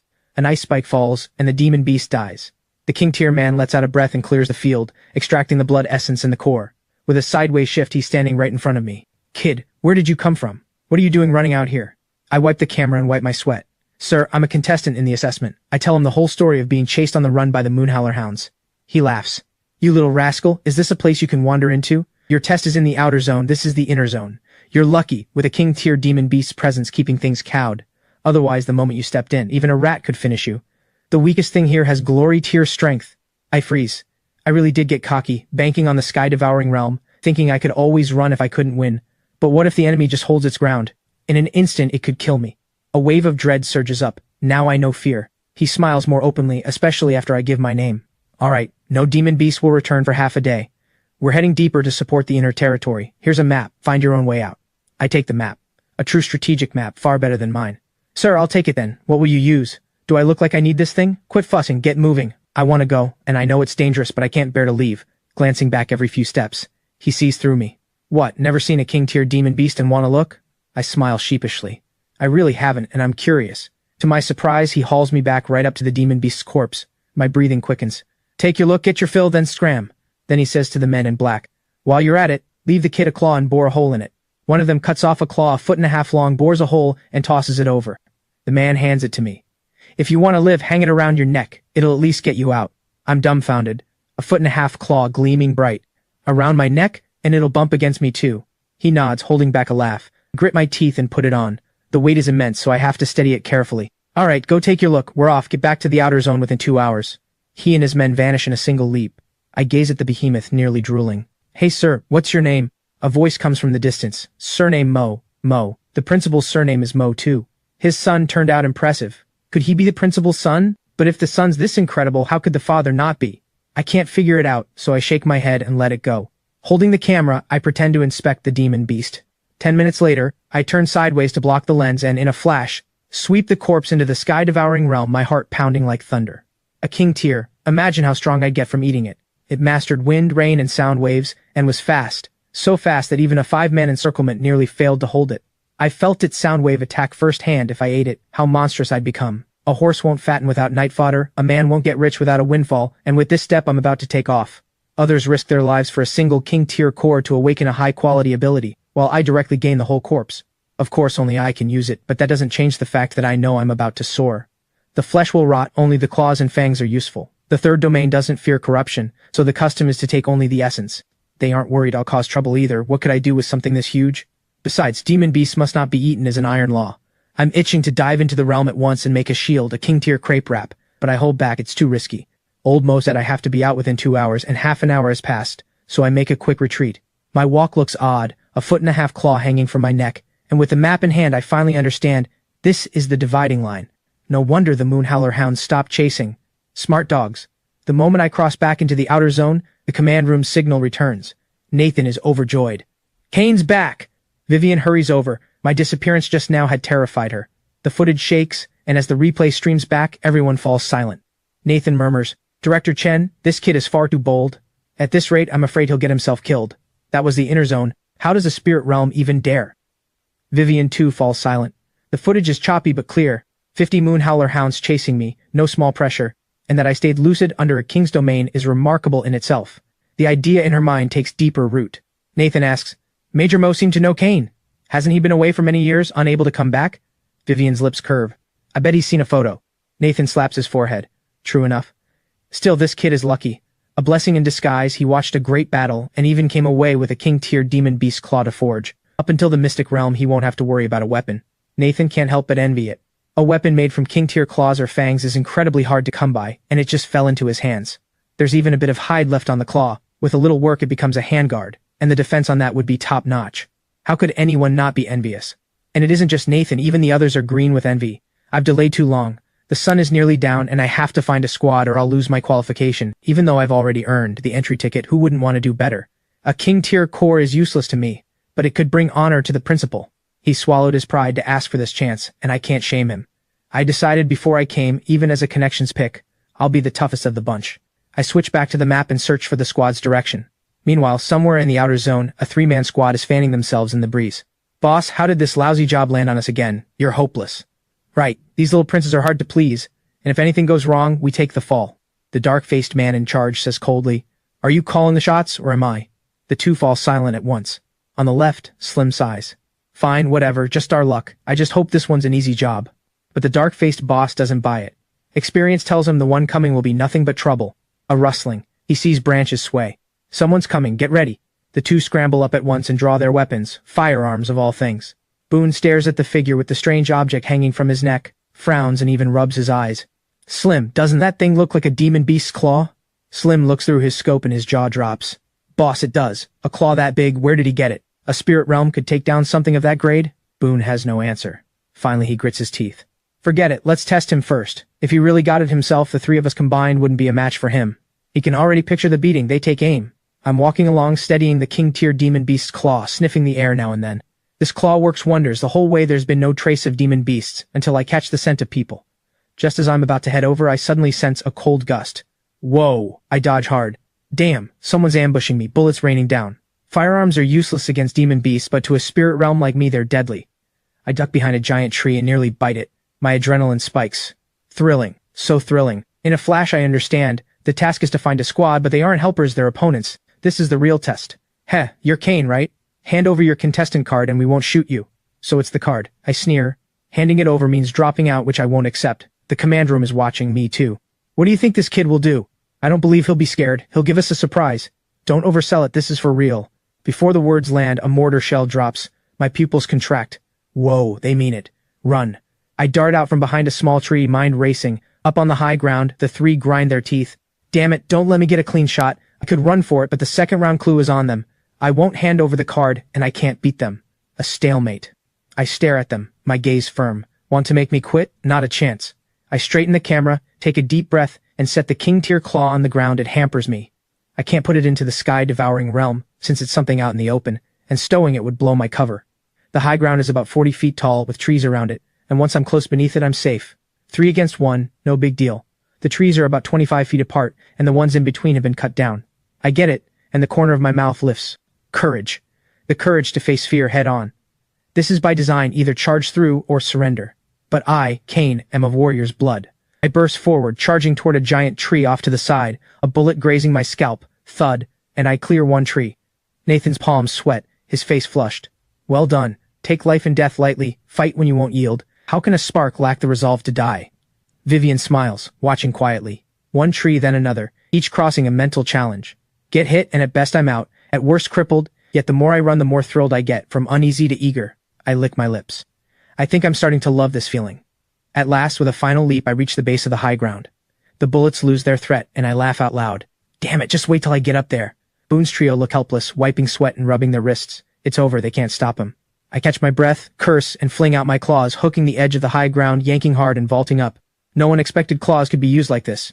Just as I'm about to take revenge, damn, was that necessary, shooting at me like you meant to kill. I grumble and move to charge them, only to find the three sitting on ammo crates, smoking, telling me with weary faces, "Brother, go ahead." They quickly squat with hands over their heads, in unison, as if rehearsed. I'm dumbstruck, and furious, too. I point at them and shout, "Get up, stand up and fight me." The three shake their heads like rattle drums. Can't fight at all. The best of us is only spirit realm, we can't compare to a genius like you. I laugh in exasperation. How can you be so shameless about it? So infuriating. I want to beat them senseless, but they won't even fight back, so how can I? It's like punching cotton. I'm livid, while the command room is delighted. I'm dying, these old hands really know how to play a kid. Someone covers a laugh. Of course these guys are all sly foxes, good at everything except cultivation. What can I do? I point at Boone's trio. Stand up straight, 2 slaps each, and we'll call it even. Seeing how aggrieved they look, I actually start to feel I'm being too harsh. Damn, they nearly killed me, and here I am feeling guilty over 2 slaps, so uncomfortable. Boone gives a sly grin. He guessed right, and obediently hands me the second round information, another map, with a start and an end, plus 1 extra marked point in the middle. Seeing my confusion, he says quietly, This is the convergence point. You'll meet another contestant there, but only one can move on. He's done me a favor, and now I feel even worse about hitting them. I wave irritably. Fine, got it. Lucky for you I'm easygoing. The three snicker, watching me head off. I gather my gear, including that king tier claw. Boone asks, curious. Kid, what demon beast is that claw from? I give a snort. King tier, never seen one, have you? I walk off without looking back. Time is short, and night has fallen. Starlight seeps into the dense forest, and I travel by moonlight, but the calm has vanished, making me wonder if the claw is fake. But then it makes sense. No wonder old Mo said I had to be out within 2 hours. A king tier claw can't keep deterring forever. If it worked indefinitely, you'd run rampant everywhere. Then why bother cultivating? If it stops working, I'll just stop relying on it. I can clearly feel the demon beast tier rising, even catching a whiff of Fusion Realm aura. If I weren't fast, I'd already be in a hard fight. Finally, at midnight, I spot the convergence point, a single marked cabin. I'd thought it was a rest stop, but the aftershocks of a fight reach me. Someone's battling. I creep closer carefully, and sure enough, I see a man in a sorry state. The more I watch, the more amused I get. Brent, isn't this the guy who wanted to recruit me as a follower? He's being mobbed by 3 peak spirit realm demon beasts, barely holding on alone. I find a tall tree and settle in, where I don't block my view and don't draw aggro. This sort of thing I'm very good at. Grinning, I take out some jerky and watch with relish. This infuriates Brent. He wouldn't normally be this angry. Running into demon beasts during the assessment is perfectly normal, but what stings is the comparison. He knew he'd meet a contestant here, so he came late and on purpose, treading carefully, only to be surrounded by 3 demon beasts the moment he arrived. Wow, he's getting battered. No serious wounds, but utterly humiliating, and now he's a complete mess. The crucial part is he spotted me, catching from the corner of his eye that I'm sitting in a tree enjoying the show, munching jerky, and he instantly snaps. Damn, don't just gang up on me, there's another one up in that tree. I'm not having it. Brent, we've got our little spat, but no need to drag me into it, right? I crack myself up saying it. He's blown a fuse. Kane, don't get smug. Once I'm done here, you and me one-on-one. I don't care, and wave him off, chomping a piece of jerky, unbothered. Brent, your conscience is rotten through. Let's see how much strength you've got left in a bit. Oh right, I hear only one person walks out of this line. His heart sinks to the bottom. That's right, the reason he was so careful was fear of someone swooping in to reap the rewards, and now he's the one who struck first, burning through his strength. How much will he have left? Even if he has some, against me at full strength he has no chance. The gap between one near perfection and another isn't that big. He gets distracted, takes a hit to the shoulder and grunts. I'm a bit surprised this Brent has real skill. Out of goodwill I warn him, watch your right. But he's the type who, the moment he hears right, has to show off instead of listening, and takes another solid hit, another muffled grunt. I'm dumbstruck and cover my eyes. In the command room, Nathan asks, Director Chen, this isn't fair, is it? Even on my side he feels it's bullying. Vivian doesn't answer. Someone else laughs. Not fair? This is just the beginning, the appetizer. Nathan's mouth falls open. Still just the appetizer? He stares at the screen. Just as Brent is about to cut down one of the demon beasts, a beast's howl erupts behind him, high and piercing, and a black-winged hawk, 10 feet long with a 26-foot wingspan, appears in the sky. Nathan exclaims, Holy crap, Fusion Realm. The man laughs. The real show's only just starting. Vivian smiles too. Yes, the show begins. The black-winged hawk beats its wings, and a violent gale rises, throwing off Brent's rhythm and stunning me up in the treetop too. What's going on? Fusion Realm? Completely off the charts. The assessment team always sets challenges within what we can handle, but this time something's gone wrong. Below, Brent can't withstand the pressure, swaying in the wind, and in a flash small cuts open across his body, blood streaming. He shouts at me, Kane, stop watching the show, someone's about to die. I know I can't just watch, the assessment has clearly gone wrong. Banter aside and grudges aside, when it counts, Kane doesn't fall short. We've traded words, but we both know we might be teammates someday, and we never truly fell out. Now his life hangs by a thread, and I have to act. I leap down from 15 feet, slamming a crater into the ground, and raise the King Tier Claw, calling to Brent, Brent, get over here, quick. I want to use it to block the wind blades. Brent stares at me in disbelief. What did you just call me, Bren? Brent never expected me to call him that. Seeing him frozen in place, I curse at him. Hurry up, you're about to bleed out, damn it. Only then does Brent feel the pain. His wounds are streaming, and in a blink he's a bloody mess. He rushes behind me, and together we hold up the claw. The moment he touches it, something feels off. This thing, quit your yapping. Kane! Brent yells. Think of something fast. What's this black-winged hawk's killer move? How do we deal with it? I know how dire this is. One wrong move and we all die. Think of something. I've got no plan. That thing's a Fusion Realm beast. Once you reach the Fusion Realm, it's a whole different world. We keep backing up, and before the words even fade, the black-winged hawk lunges. Its beak tears down hard. If our skill hadn't held, we'd already be bleeding ruins. Damn it. Examiners. This is off the charts. Somebody help. But the command room stays silent. We only hear Vivian say, calm and cool, a future or their lives. Let them choose. A spark must make the right call at the crucial moment. Anyone without that resolve doesn't deserve to be a spark. They aren't worried we'll die because we have a way out. Every one of us, before the trial, was handed a fusion tier demon core. Swallow it and you live. But who eats and who doesn't? There's a hidden test in that and it shapes the score. The third round was never a simple test. It's a trial of the heart. The examiners watch us closely. One frets. Young ones cling to gains over their own lives. The answer comes fast. The black-winged hawk toys with us, pressing harder and harder, driving us to the edge. If we didn't have some skill, we'd have broken already. Bottle, hold this bastard off. I'm eating the core.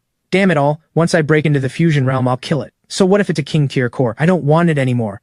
Something clicks in me. He's right. No one said we can't break through. The examiners gave us cores to survive in the first place.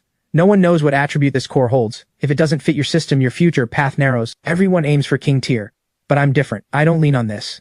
He even thinks I'm the one carrying the weight. I smile. Save your breath, you bait it, I'll break through. And I toss the fusion tier core straight into my mouth. Brent freezes. You're throwing away your future? I can swallow it because the Liu family backs me. Worst case, I start over, just a few years slower. But what about you? Yet a warm current rises in his chest. He knows I won't stop. So he says nothing more. He just taunts the black-winged hawk with everything he has. Take this. He grabs a rock and hurls it. Little damage but maximum insult. The black-winged hawk is furious. Sure enough, it lunges at him. He flees fast, growing dizzier and dizzier, losing too much blood. Kane, are you ready? I can't hold on much longer. At that moment, I open my eyes. Golden light bursts out. Perfection-grade claws fly forth, carving a line of blood, raking down hard. The black-winged hawk shrieks a cry of pure agony. It hurts. Its attention finally turns to me.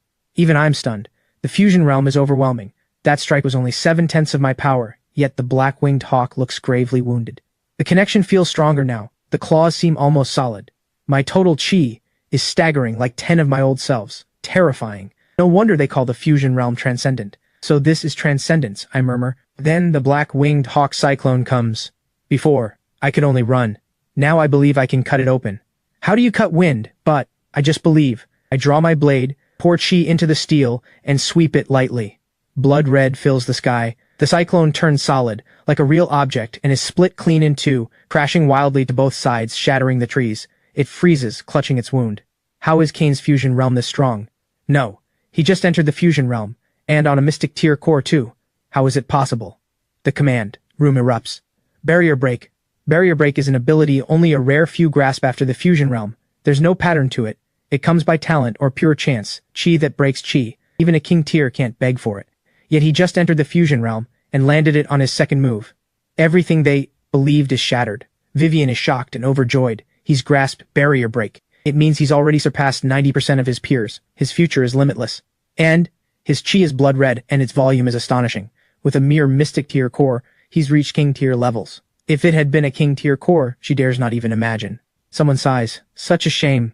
This kid still has to take the long way around. But Vivian smiles. The principal asks, what are you smiling at?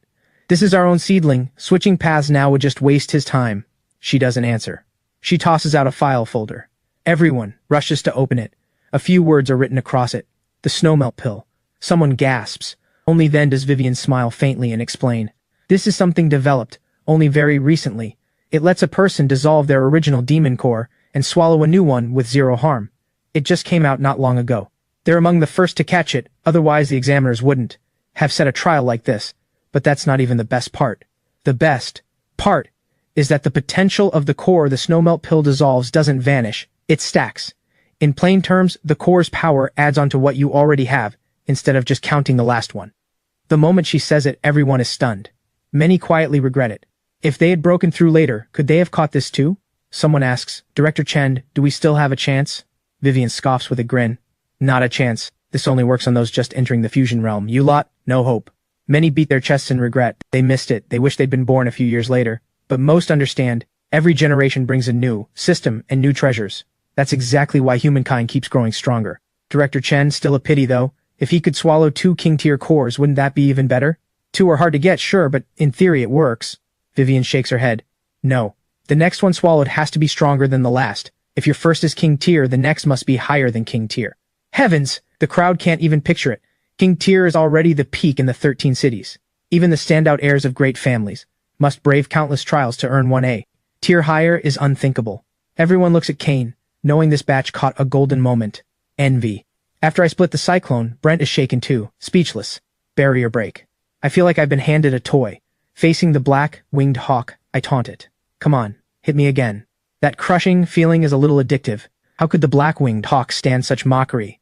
Demon Beast at the Fusion Realm has real intelligence now. It instantly unleashes its finest art, but I handle it with ease, playing around. Watching me look this incredible, even Brent wants to break through, yet thinking of his future, he holds back. He's grateful to me.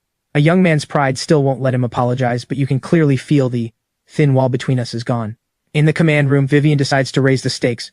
Release 3 more fusion tier beasts, a wave of disbelief. People stare at her. Don't get the boy killed. A good seedling like this comes once in ages. It's true, Cain is someone they've watched every step of the way. Aside from being a bit mischievous, he's flawless in every other way. Rarer still, at the crucial moment he dares to decide to sacrifice himself to save his teammates. So rare. Only this kind of person can be a spark. Vivian says again, continue, I won't repeat myself twice. 3 more fusion tier beasts are released. I was just practicing my techniques when I sense something's off and instantly know the problem. More enemies. I smile inwardly. I was just missing sparring partners. I actually go on the offensive, playing with all 4 beasts. My footwork has clear method, blistering speed, and I can even hover. In this moment, everyone learns what core I swallowed. Speed. It's a speed type. Not only that, there's also a skill, Wind Stride. Watching me move with such ease, one person against 4 same-tier beasts without giving an inch, everyone is utterly stunned. Is this really someone who just entered the fusion realm? Vivian lets out a breath. Cain really is a genius. She struck gold. No one knows that just now she was ready, if I couldn't hold on even at the cost of criticism, to send someone to rescue me. She never expected I'd hold the line, and so, easily at that. By now the trial has really lost meaning, because my current strength is a full tier above the other contestants. The trial ends as I cut down all 4 fusion tier beasts. I win. Brent loses. It ends early. After the kills, Brent walks over, clutching his arm, and says with a touch of pride, Cain, thanks. I smile faintly. Should I say you're welcome? Everyone laughs at once. Only Brent grins through gritted teeth. Cain, you're strong, but I want to know, just how big is the gap between us? Heaven knows how hard it is for someone like Brent, praised since childhood, to say those words. I can't help a small laugh. Seen too many people like him. Well, there's no comparing right now. I've already entered the fusion realm, true transcendence. You couldn't take even one move. It's no boast. The fusion realm and the spirit realm are worlds apart, and I can hover now too. Brent would struggle just to touch me, but then Brent does something astonishing. It nearly drops my jaw. Even the people in the command room are baffled, wondering if this kid has lost his mind. Brent suddenly yanks out the core. The examiners issued him and swallows it whole. Then he sits down cross-legged. The last words he says before closing his eyes are, Cain, don't worry, I won't fight you for the slot, but I want one match against you. I'm afraid I won't get the chance later. Decisive, bold, brimming with courage. I think he's insane. I curse, are you out of your damn mind? It's all over now. Why are you eating that core? The command room thinks Brent has gone mad too, but Vivian looks thoughtful. It seems Brent's score will change again. Brent doesn't even know the snowmelt pill exists, yet he acts this boldly. At the very least, his courage is admirable, though it's reckless too. Others don't understand, but Brent knows exactly what he's doing. He's afraid, truly afraid. Not of losing to me, but of losing the chance to ever stand on the same stage as me. As a genius of the 13 cities, he has his own pride. Since childhood, he believed he was a genius. But the moment Cain unleashed Barrier Break, he lost his way. His resolve nearly collapsed. An absurd thought even surfaced. If he didn't face me now, he might truly never get the chance. For the first time, the genius feels panic, and that panic drives him to this wild act. After a long while, Brent's aura shifts. He's reached the fusion realm. Brent feels a whole new world, the breath of transcendence, and finally understands the gulf between near perfection and the fusion realm. No time to marvel, he rises to his feet and draws, his long blade, eyes blazing as he looks at me. Come, let me see what you've got. Give it everything. Don't hold back. I straighten up too. His gravity makes me a little embarrassed. He was the carefree one, yet feeling his aura, I'm quickly disappointed. This version of him still isn't all that strong. I shake my head slightly. You, sure you want my full power? Brent's serious face nods firmly. Yes, I want you to treat me as a real opponent. The command room watches this wild duel of 2 young men, a fight wagered on their futures. But in a single second, the instant Brent strikes, sigh after sigh fills the command room. The gap is too vast. Brent bears his full edge. His metal attribute Chi is a true weapon of slaughter, and he brings out his finest move. But the moment he strikes, I move too. I don't even lift my blade. Just flick my fingers, and the Chi that belongs solely to Brent is wrapped in blood red, then dissolves into nothing. Brent freezes, staring blankly into space. It ends just like that. Someone in the command room sighs. The gap is too vast. Barrier Break is just broken. Same tier Chi simply can't land any real damage on him. No, he can't even get close. No matter how hard Brent fights, it's useless. He can only take the hits. Let's hope the boy isn't too crushed. And it's true. With barrier break, I'm simply broken. Others. Chi I can erase with a wave, while my own chi and power run wild, unchecked. How do you fight that? You can't. And so it ends. Brent stands frozen on the spot. Vivian sighs softly. That's enough. The third round is over. Bring them back. Have the counseling room get ready to comfort them. Nathan for some reason has a brain slip and asks dumbly, Kane needs counseling too? Vivian looks at him like he's an idiot. Kane and Brent come out with the examiners. Even riding atop a black-winged hawk, Brent stays silent, gripping his blade tight. I chew on a blade of grass, not daring to say a word. Their trial is over, but the others aren't done yet. By the time everything wraps up, it's the next day. The Spark roster is out. 8 names. Lucas, Silas, and Titus are all on it, and even my 3 tagalongs made the cut, but the 8th name stays unannounced. Either way, it's over. Next comes December, going abroad to compete with the other alliances. For now, no missions. Among the winners except me, no one is happy. 7 of us lie on the training field. Stare at the king tier cores in their hands. Only I chew on grass. It's just a mystic tier core. Don't be down. Where there's a will, there's a way. Silas agrees. Yeah, mystic tier is already great. Lucas snorts low. You know nothing. Mystic tier is leagues below king tier. He holds his king tier core, his heart like dead ash. He fought to the death to win it, yet he can't use it. What good is this core to me? He nearly wants to scream. I let out a, ha. Lucas, you got a problem? He shuts up at once. We all know why. In the sparring after the trial, he was the first one I crushed. The others don't dare talk back either, because they can't beat me. As they sulk, Vivian arrives with her people. Spark Squad, over here. I jog over. Auntie. The others roll their eyes. Others fear, looking like they're playing favorites. Make a point of calling her out loud. The head examiner, my aunt. She's both pleased and exasperated, and waves me to the side. The rest line up fast. We count as a Spark Squad now, maybe the weakest in history. Others rise on king tier cores, we only have mystic tier. She reads our minds. I know you're uneasy, but wait a moment. My heart jumps. Those words sting. Sure enough, the other's faces darken. She claps lightly. A person carries out a silver case, opens it, and 8 small vials lie quietly inside, elegantly old-styled. This is the latest result of the snow melt pill. It lets you switch cores with 0 loss. She explains its effect. The 7 of us are stunned. Such a thing really exists. Our eyes go wide as if we'd seen a bare beauty. Only I ask one more thing. Auntie, 8 vials, is the 8th person decided? She nods, satisfied. Brent made it in by a narrow margin. Brent steps out. Everyone glances over. He comes out red-faced, clearly shaken. He couldn't beat me, and even Lucas beat him. Lucas sneers. Director Chen, did the Liu family pay to win? Brent flares instantly. Lucas, you sick. Want a fight? Should I fear a loser I already beat? Vivian's face hardens. Lucas, watch your tone. Doubting the fairness of the trial, you're asking for it. He just wants to needle Brent, because he was shipped off to South City, all thanks to Brent. How? Do you use the snow melt pill? I cut in. She glares at me. You're in everything. The snow melt pill is a reward and a stroke of luck. You're the first batch to receive it. Cultivate well. Her words set our blood boiling. We can't wait to charge into the arena and bring glory to the 13 cities. We go to the cultivation room. Guards stand watch. Each of us receives 1 snow melt pill and 1 king tier core. Our hearts surge. Will we be the strongest generation? Every one of us dreams of it, and so do I. Who minds more good fortune? But just as our excitement peaks, the place is cleared. The trial ends. The third domain closes. Brent has just grown stronger, yet can't even get a match against Lucas.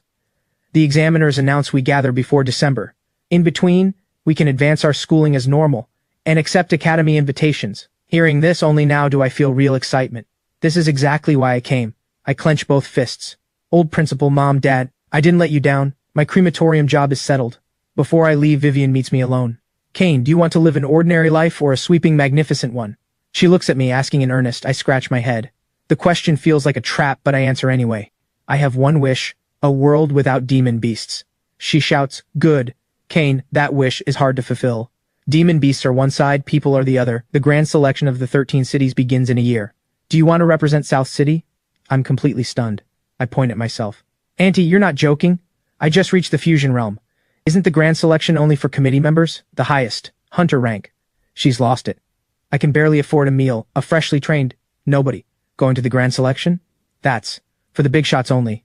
Am I worthy? I really don't know how Vivian came up with this idea. She already expected this expression on my face. She smiles. Don't doubt it. It's you. I never thought of it before either, but after seeing what you can do, I know you have a chance. Kane, South City has been held down too long, and it badly needs a genius. to remind everyone the 13 cities still has a South City. Kane, are you willing to be that genius? To send South City's voice out to the 13 cities, to all of humankind? Do you dare? The words strike straight at a young man's heart. Yet I still don't believe it. I ask with difficulty, Auntie, where do you see this potential in me? South City has been suppressed for years. I know it's not deliberate persecution, but that truly no one has stepped up. Being sidelined is normal. We're still part of the 13 cities, but our strength and influence faded long ago. She doesn't answer. She asks back, do you know South City's original name? Of course I do. South City is just a common name. Its official name is Pyrolite City. She sighs, satisfied. That's right, Pyrolite City. It stands for Unyielding Flame, the Phoenix Reborn, forever. That is the true South City. But now that name is nearly forgotten. Will it still belong to the 13 cities in the future? Kane, think it over carefully. There's no rush for an answer. Wait until the Spark Trials results come out. She leaves, leaving me lost in thought. Today's been too much of a shock. It's like in peacetime someone suddenly asks you, do you want to be president? I suddenly recall a certain actor who really did become president. At that thought, I laugh at myself. Forget it, too far off. Focus on myself first. Barely fed and already dreaming this big. That's a bit much. Nathan drives me back to school. After we part, I slip quietly home. My parents are out. I go into my bedroom and open the sky-devouring realm. Right now, the biggest matter isn't whether to join, but something else. Ever since I got the king tier flesh, I haven't dared enter the realm carelessly. Whether the command center has ways to track it, I don't know, so I just hold back. But I really can't wait any longer. This is my greatest trump card. Inside, I walk to the small mountain of flesh. It's still fresh. I can't help marveling king tier demon beasts really do keep well. I give it a sniff. No odor. Only then do I open the Demon Eater's cookbook. It suddenly blazes with light. My heart jolts. This has never happened before. King tier earth render tiger. Great demon. Tender, supple meat plentiful and boneless. Every part usable. The heart and liver braised. The sinew steeped in wine. The meat fried, stir-fried, or deep-fried. With perfect ingredients, it greatly boosts physique. Lower grade recipes will reduce the effect. The plain wording catches my eye. I'm stunned. Before, the cookbook only gave the barest scraps, sparing every word. This time it lays out the method in earnest, even listing every ingredient. A completely different treatment. But one look at the ingredients gives me a headache. Heaven's blessing stock, dryland scallion, all things I can't afford. Never mind. Let me first stew a pot and see if I can get a skill. I boil water and slice meat, cutting a big chunk.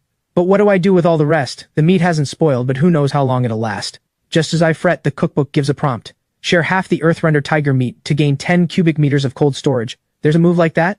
Brilliant. Giving up half beats letting it all spoil. The choice is easy. I decide at once. I point the cookbook at the tiger meat, and half of it vanishes in an instant. Amazing. I store the rest in cold storage. The meat in the pot slowly softens. Even using the iron-tailed hawk recipe, the aroma makes my mouth water. Not sure what effect it'll have, I pick up a piece. The instant it hits my mouth, delicious. Then a thought flashes through my mind. Golden ring keeps breaking apart and recombining, breaking again, combining again, until I see it clearly and it fades. The moment I open my eyes, I understand. This is the Earthrender Tiger's skill, though it never used it before. Never mind. Let me try. Following memory, I arrange my breath into the pattern and the ring bursts into being. The instant it appears, I feel changed. My skin tightens and my chi flows faster. What does this ring do? A king-tiered demon beast. The school doesn't teach this and I've never seen it. I can only experiment. My defense triples, from 1 to 3. Triple, are you kidding? Paired. With barrier break, who in this whole realm could match me?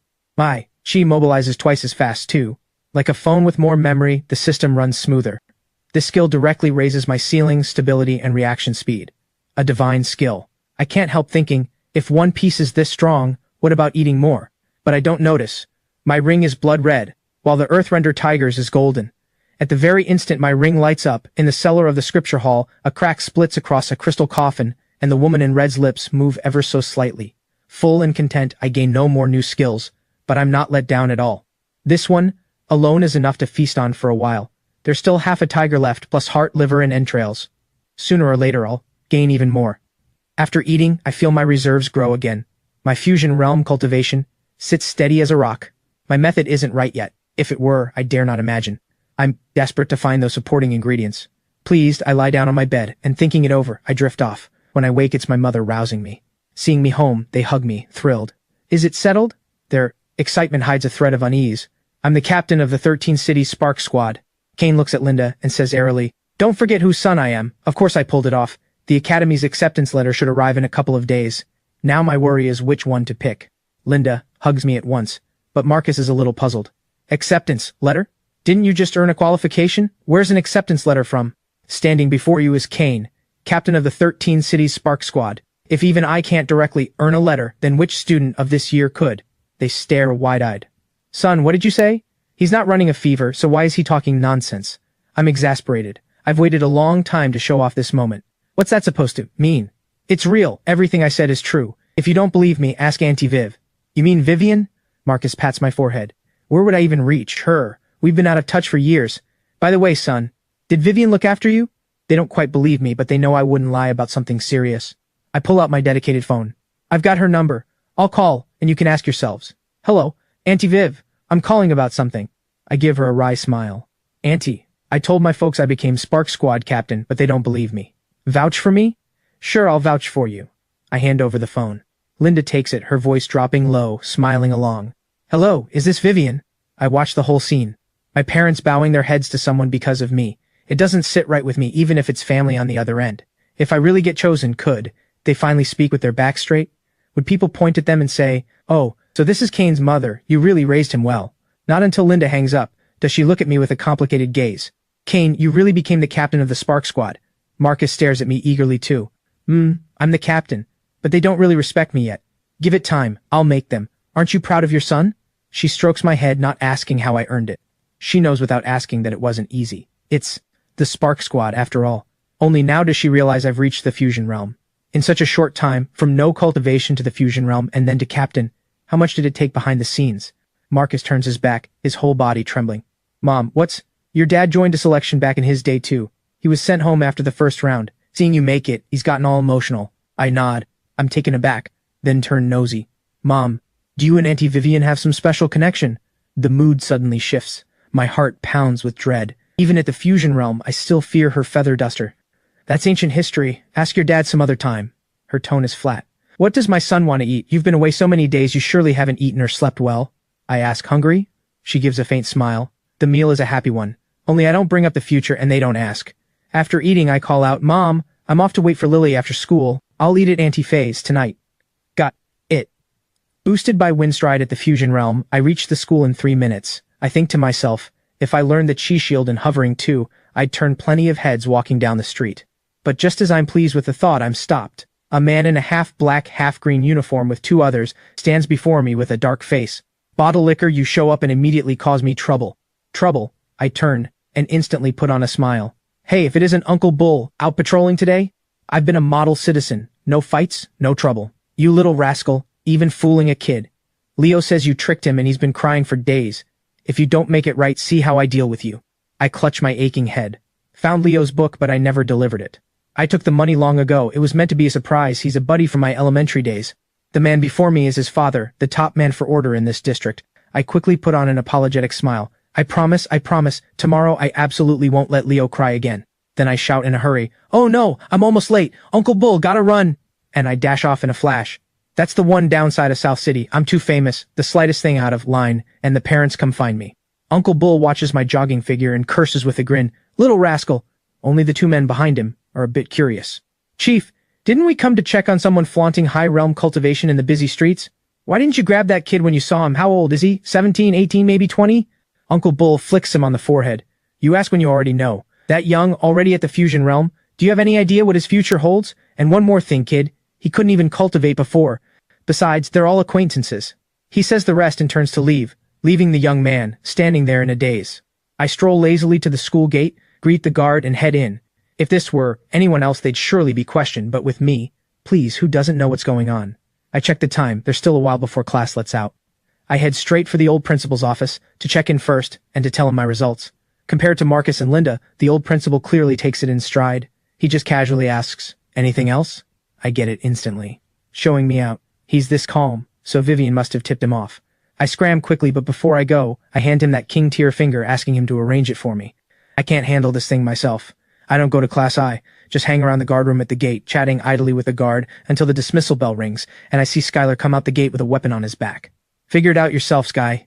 His face lights up with joy. He'd been so worried lately, not for himself, but for my future. If I hadn't earned the qualification, how would he comfort me? Seeing my lazy grin, he understands. I must have made it. Just as I move toward him, a crowd shoves me aside. Marv and the others see me and their eyes go wide. Whoa, Bottle Bro, you're back. Lily said you went off to make your own way. How'd it go? Bottle Bro, life without you has been dull and gray. Teacher Bai poured all her energy onto us, and we suffered for it. Yeah, good thing you're back. Now you can finally share the load. I'd just been touched for a second, and instantly my face darkens.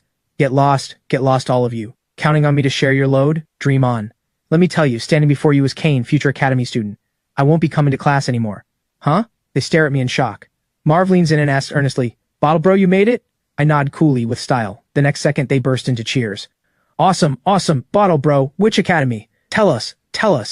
A pack of youngsters chatters away, escorting me out like stars around the moon. Skylar follows slowly behind, a smile at the corner of his mouth. Once the crowd disperses and everyone heads home, the two of us going the same way finally fall in step. You really made it? I chuckle. Of course. I used to have your back, and once we're at the academy forget it, I'm scared of that. It's not just talk on a notice board. It's real. You'll see how I perform. We grew up together since we were in diapers, so we talk freely, casual as ever. He smiles faintly. The academy is full of elite geniuses from every city. Once you're there, cause less trouble and cultivate more. You finally got the chance to cultivate, don't waste it. I think he's underestimating me, but I say nothing. Just you wait.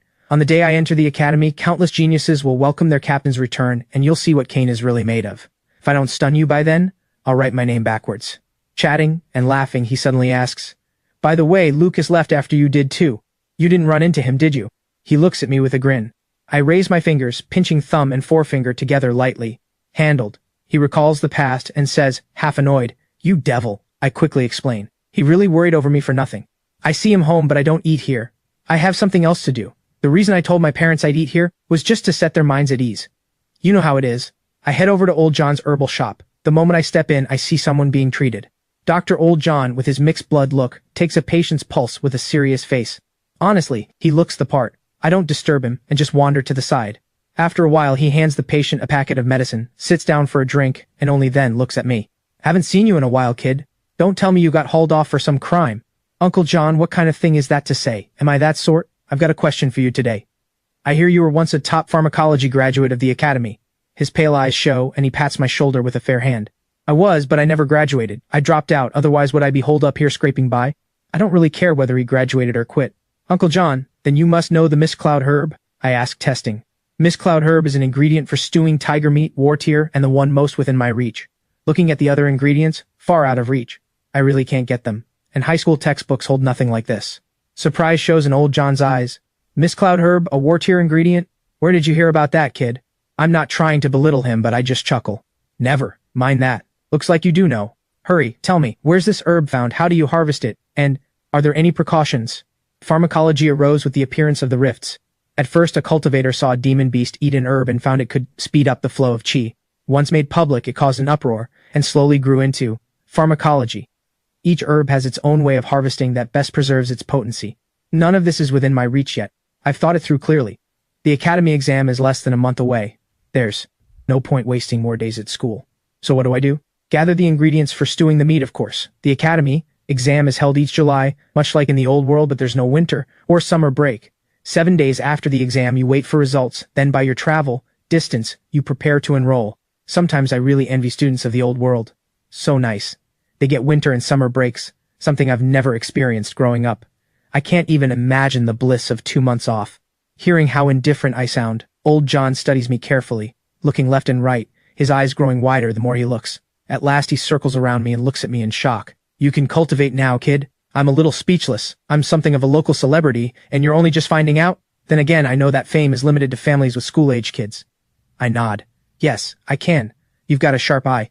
He even puts on his reading glasses and astonishingly discovers the chi around me is thick and dense, not like someone just starting out. No, how is that possible? I don't let him keep looking, afraid his resolve might crack. My realm isn't a secret anyway. The fusion realm. Old John echoes. The fusion realm?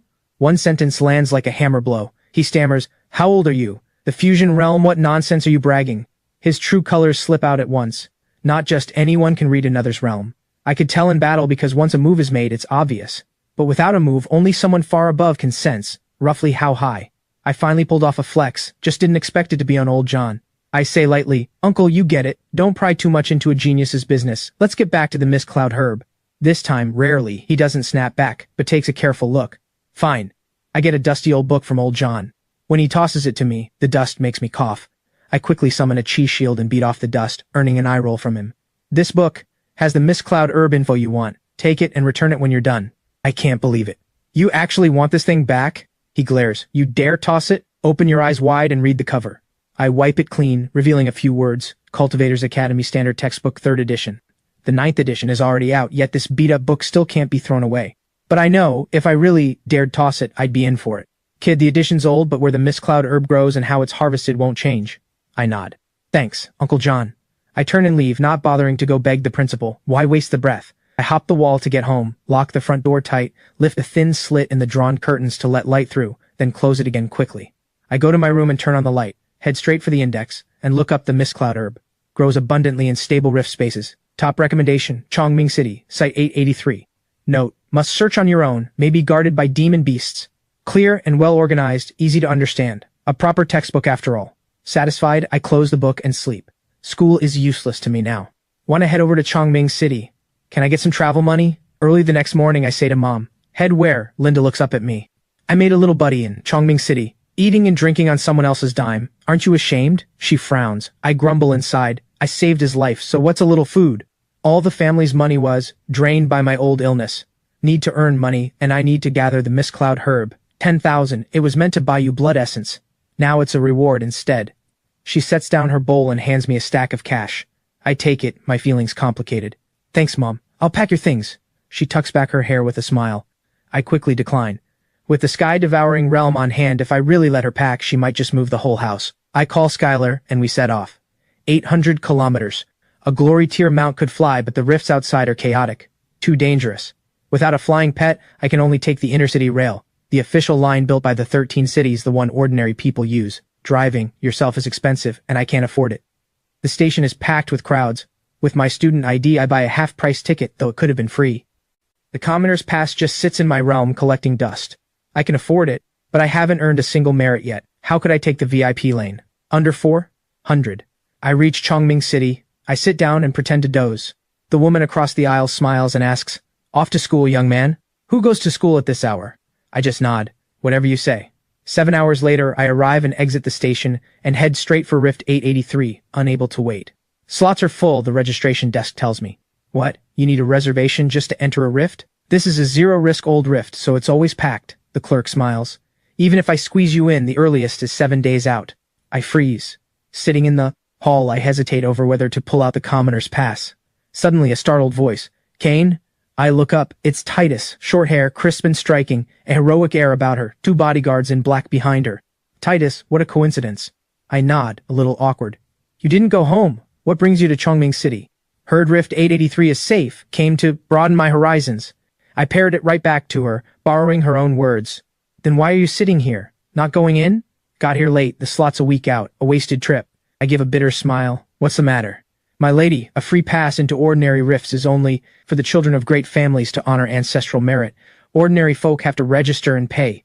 My name is Kane from the 13 cities. It's perfectly normal she's never heard the name. Just an ordinary person. You wait out here today. Kane takes your spot and comes in with me. My lady, I'm one of you. Titus cuts in suddenly. My lady, I have to protect you. With him here, you're safer than with you. I watch her resolve the whole problem with a careless wave and something jolts in me. So power really can lift a person sky high in one step. But then a second thought, the old principal's phone call, Vivian's care, weren't those privileged too? And I was happy enough about it back then. Suddenly I understand. I don't hate privilege. I hate that it isn't in my own hands. In this moment, I see the world clearly. She won't say it twice. What's wrong? Nothing. Thank you. I couldn't have gotten in otherwise. See you around. If you need anything, just say the word. South City's man in a pinch makes another promise. She gives a soft hum. Maybe she really will use it. I set out, aiming for the valley, a dozen odd miles off. Chi flows. I shift my stance. Wind stride rises, and I hover 10 meters up. Someone sneers. Young folk love to show off. Wait till his chi runs dry, then he'll learn. You all know nothing. A king tier core plus mystic tier, 100 miles of range is no problem. After eating so much premium food, traveling is child's play. I drop the shield, 2 layers of protection on me, and zip off. 20 minutes later, I arrive. The valley is lush and green, but my nose twitches. 7 or 8 fusion tier demon beasts within 500 meters. I draw my blade.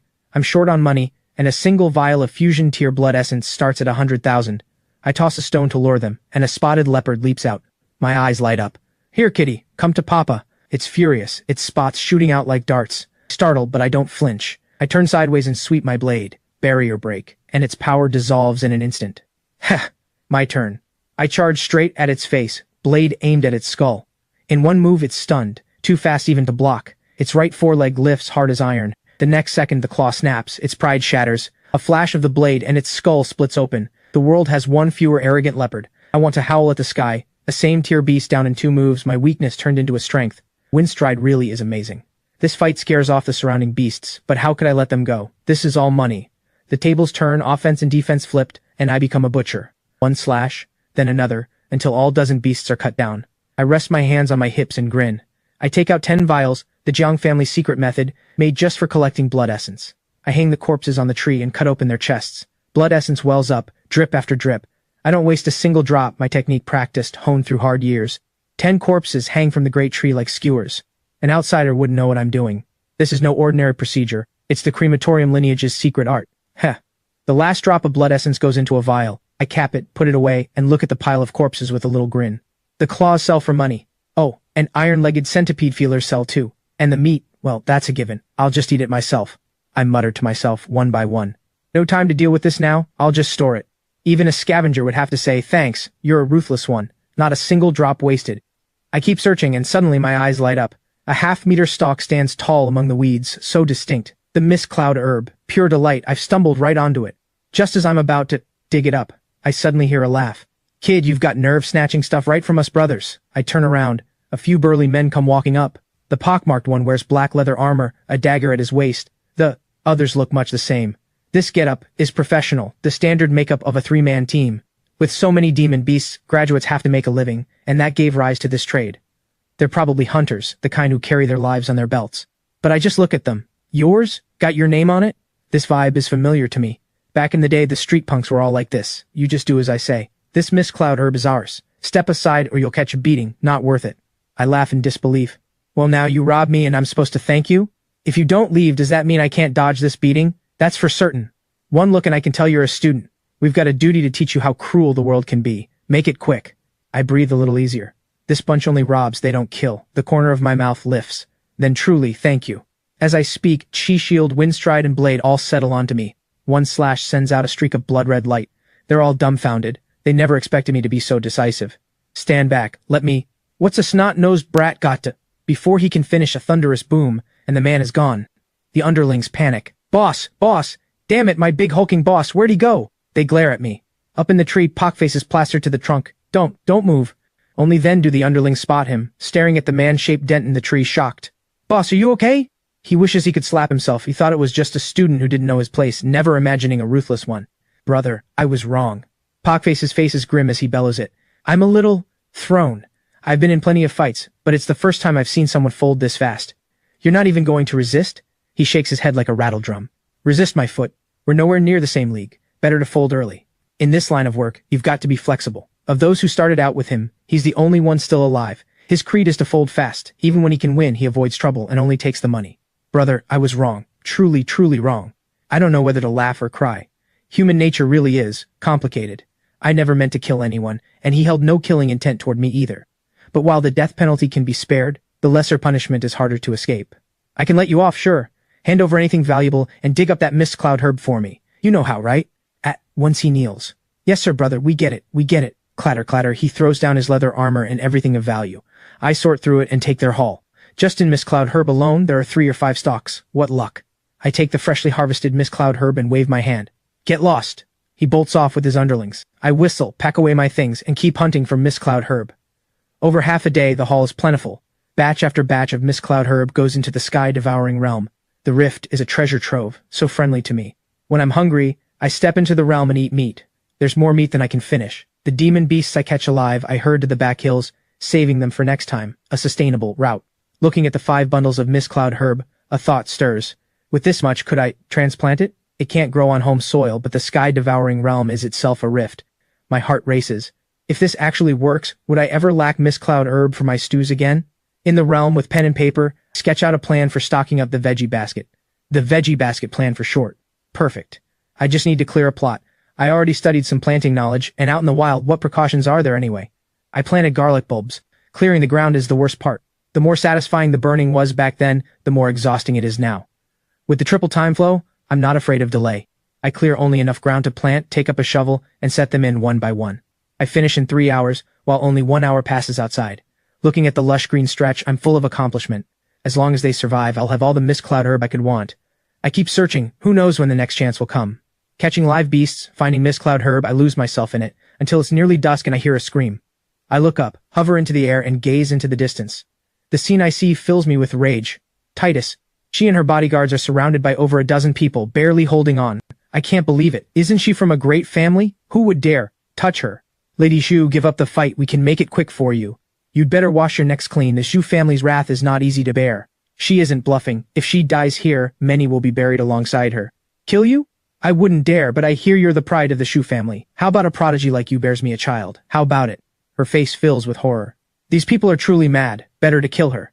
If the Lady Xu bore a child to some nobody, she dares not imagine how furious the Xu family would be, and she would no longer be the proud Lady Xu either. Stop resisting, I'll treat you well. Leers all around. Boss, I'm second, you're nobody. Titus is utterly furious, her face dark. This gang means to ruin Titus, to bring shame on the Xu family. Who could have guessed that Titus came only to train and got marked?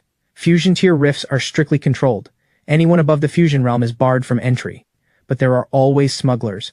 Titus's long blade flashes, and a head drops to the ground. Right after, the boost of the King tier and Heaven's Blessing cores takes effect. Titus shouts fiercely, "Secret art! Vajra wheel!" The long blade spins through the air, chi force piercing the 10 who surround her. Any who draw close die instantly. She cuts down 4 in a row, then her strength gives out and the blade falls. Titus gasps without pause. That strike drained everything she had. The lead man is livid. Titus, you killed my brothers? Good, good, good. A little girl fresh into the fusion realm, killing 5 of my half-step mystic realm brothers. You can be proud. For the first time he takes Titus seriously. Fresh into the fusion realm, yet able to cut down half-step mystic realm fighters, it's beyond expectation. If he hadn't kept ample reserves, he truly might not have pinned Titus down. The bodyguard shouts, "My lady, stand strong, fall back, I'll self-destruct and hold them off." Titus doesn't respond. Abandon a comrade, Titus can't do it. She only braces herself, refusing to fall. Titus hates it, hates that she didn't wait longer before coming out, grow a little stronger first. Titus coughs blood. That strike's backlash is severe. The leader moves in himself, aiming to end it fast. Golden light wraps his body, both hands raising a blade overhead, half crouched. Titus laughs aloud.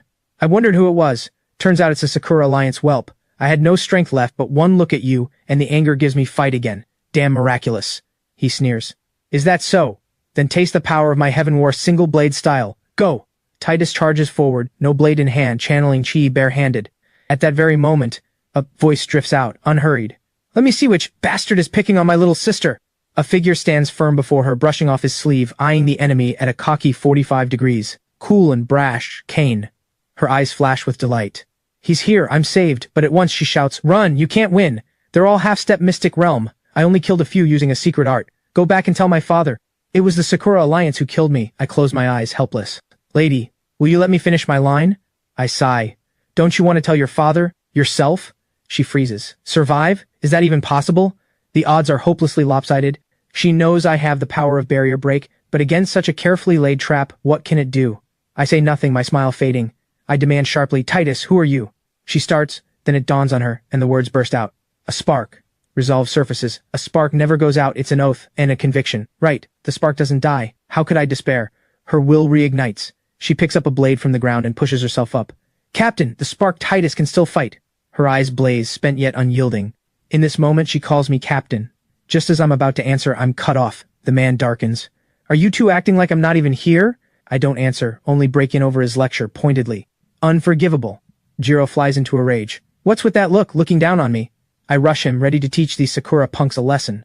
Battle is about strength, not conviction, not big talk. The halo settles onto me, blood red spreading, heaven and earth changing color. My face twists. I hurl out the claws, blood claws gripping the blade. Who told you to interrupt me? Bang! His blade shatters, but the claws remain, as if alive, drawn along by threads of blood. Who told you to bully my little sister? They seize his arm, flesh and blood flying, the scream not yet out. Who gave you the nerve to roar like this in the 13 cities? He shrieks, both arms gone numb, eyes full of terror. How is this possible? Such a young man with such power? Mystic realm, he's nearly losing his mind. It was all but in his grasp. How did it turn? Titus watches me. A few low-grade claws, and I casually wipe out the very man she could not stand against. It's my first time going all out, and even I didn't expect to be this fierce. I hover in place, blood still surging, threads linking the claws, and say coldly, "Do you want me to crush you, or will you surrender quietly? Do you want me to crush you, or will you surrender quietly?" The crowd backs away, exchanges a glance, yet forms up to fight. I laugh.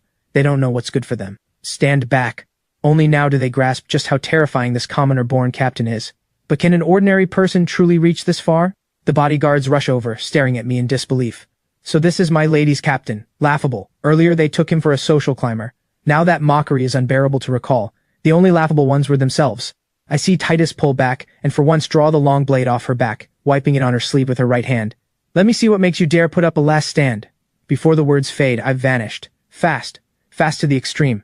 They can't even track the movement. By the time they see it, their hands are already clutching their throats, eyes full of disbelief, utterly unable to fight back. Can a Glory Realm cultivator have this speed? Even a Mystic Realm assassin is no more than this. No one answers. I wipe the blade again, slowly draw it back, and give a faint smile. "What are you looking at? Ask away." Titus stands there blank, then flushes red like a schoolgirl. "Right, got it." Frost spreads across her face, and she drives her blade tip hard toward Jiro. "Talk. Who put you up to this? And how did you know my whereabouts?" I stop caring and just search the bodies. A pity. Nothing but weapons and armor. I curl my lip. Broke bastards. I don't get involved. One listen, and you can tell there's a grudge between them. After a while, Titus recovers her strength and walks over, her face covered in blood. "Captain, thank you. If it weren't for you today..." In this moment, she's fully convinced. "Wipe your face. From now on, don't call me Captain. Just call me Bottle Bro." "Bottle Bro?" She doesn't get it. Kane doesn't explain. "Later, you'll understand. Let's go. You've got matters to handle." "Yes, Bottle Bro. Come home with me. My family will want to thank you." "I didn't save you for thanks. I've still got things to do. If you want to help, find me an herb." "What's Kane smiling about?" "Mystic Grade Thunder Root would be best. If not, ask around for me. I need this herb for stewing meat. The Shu family might have a way."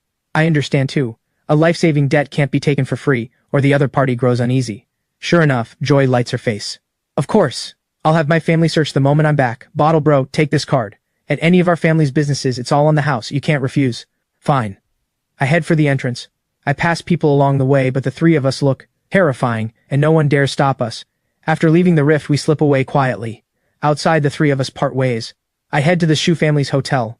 The moment I flash the card, someone greets me, deferential as if serving an ancestor. A rare taste of a great family's luxury. Only the Shu family is anything but calm. Titus returns covered head to toe in blood, and the whole family is enraged. Her father, Lord Shu, eyes wide with fury, smashes a solid wood table with one palm.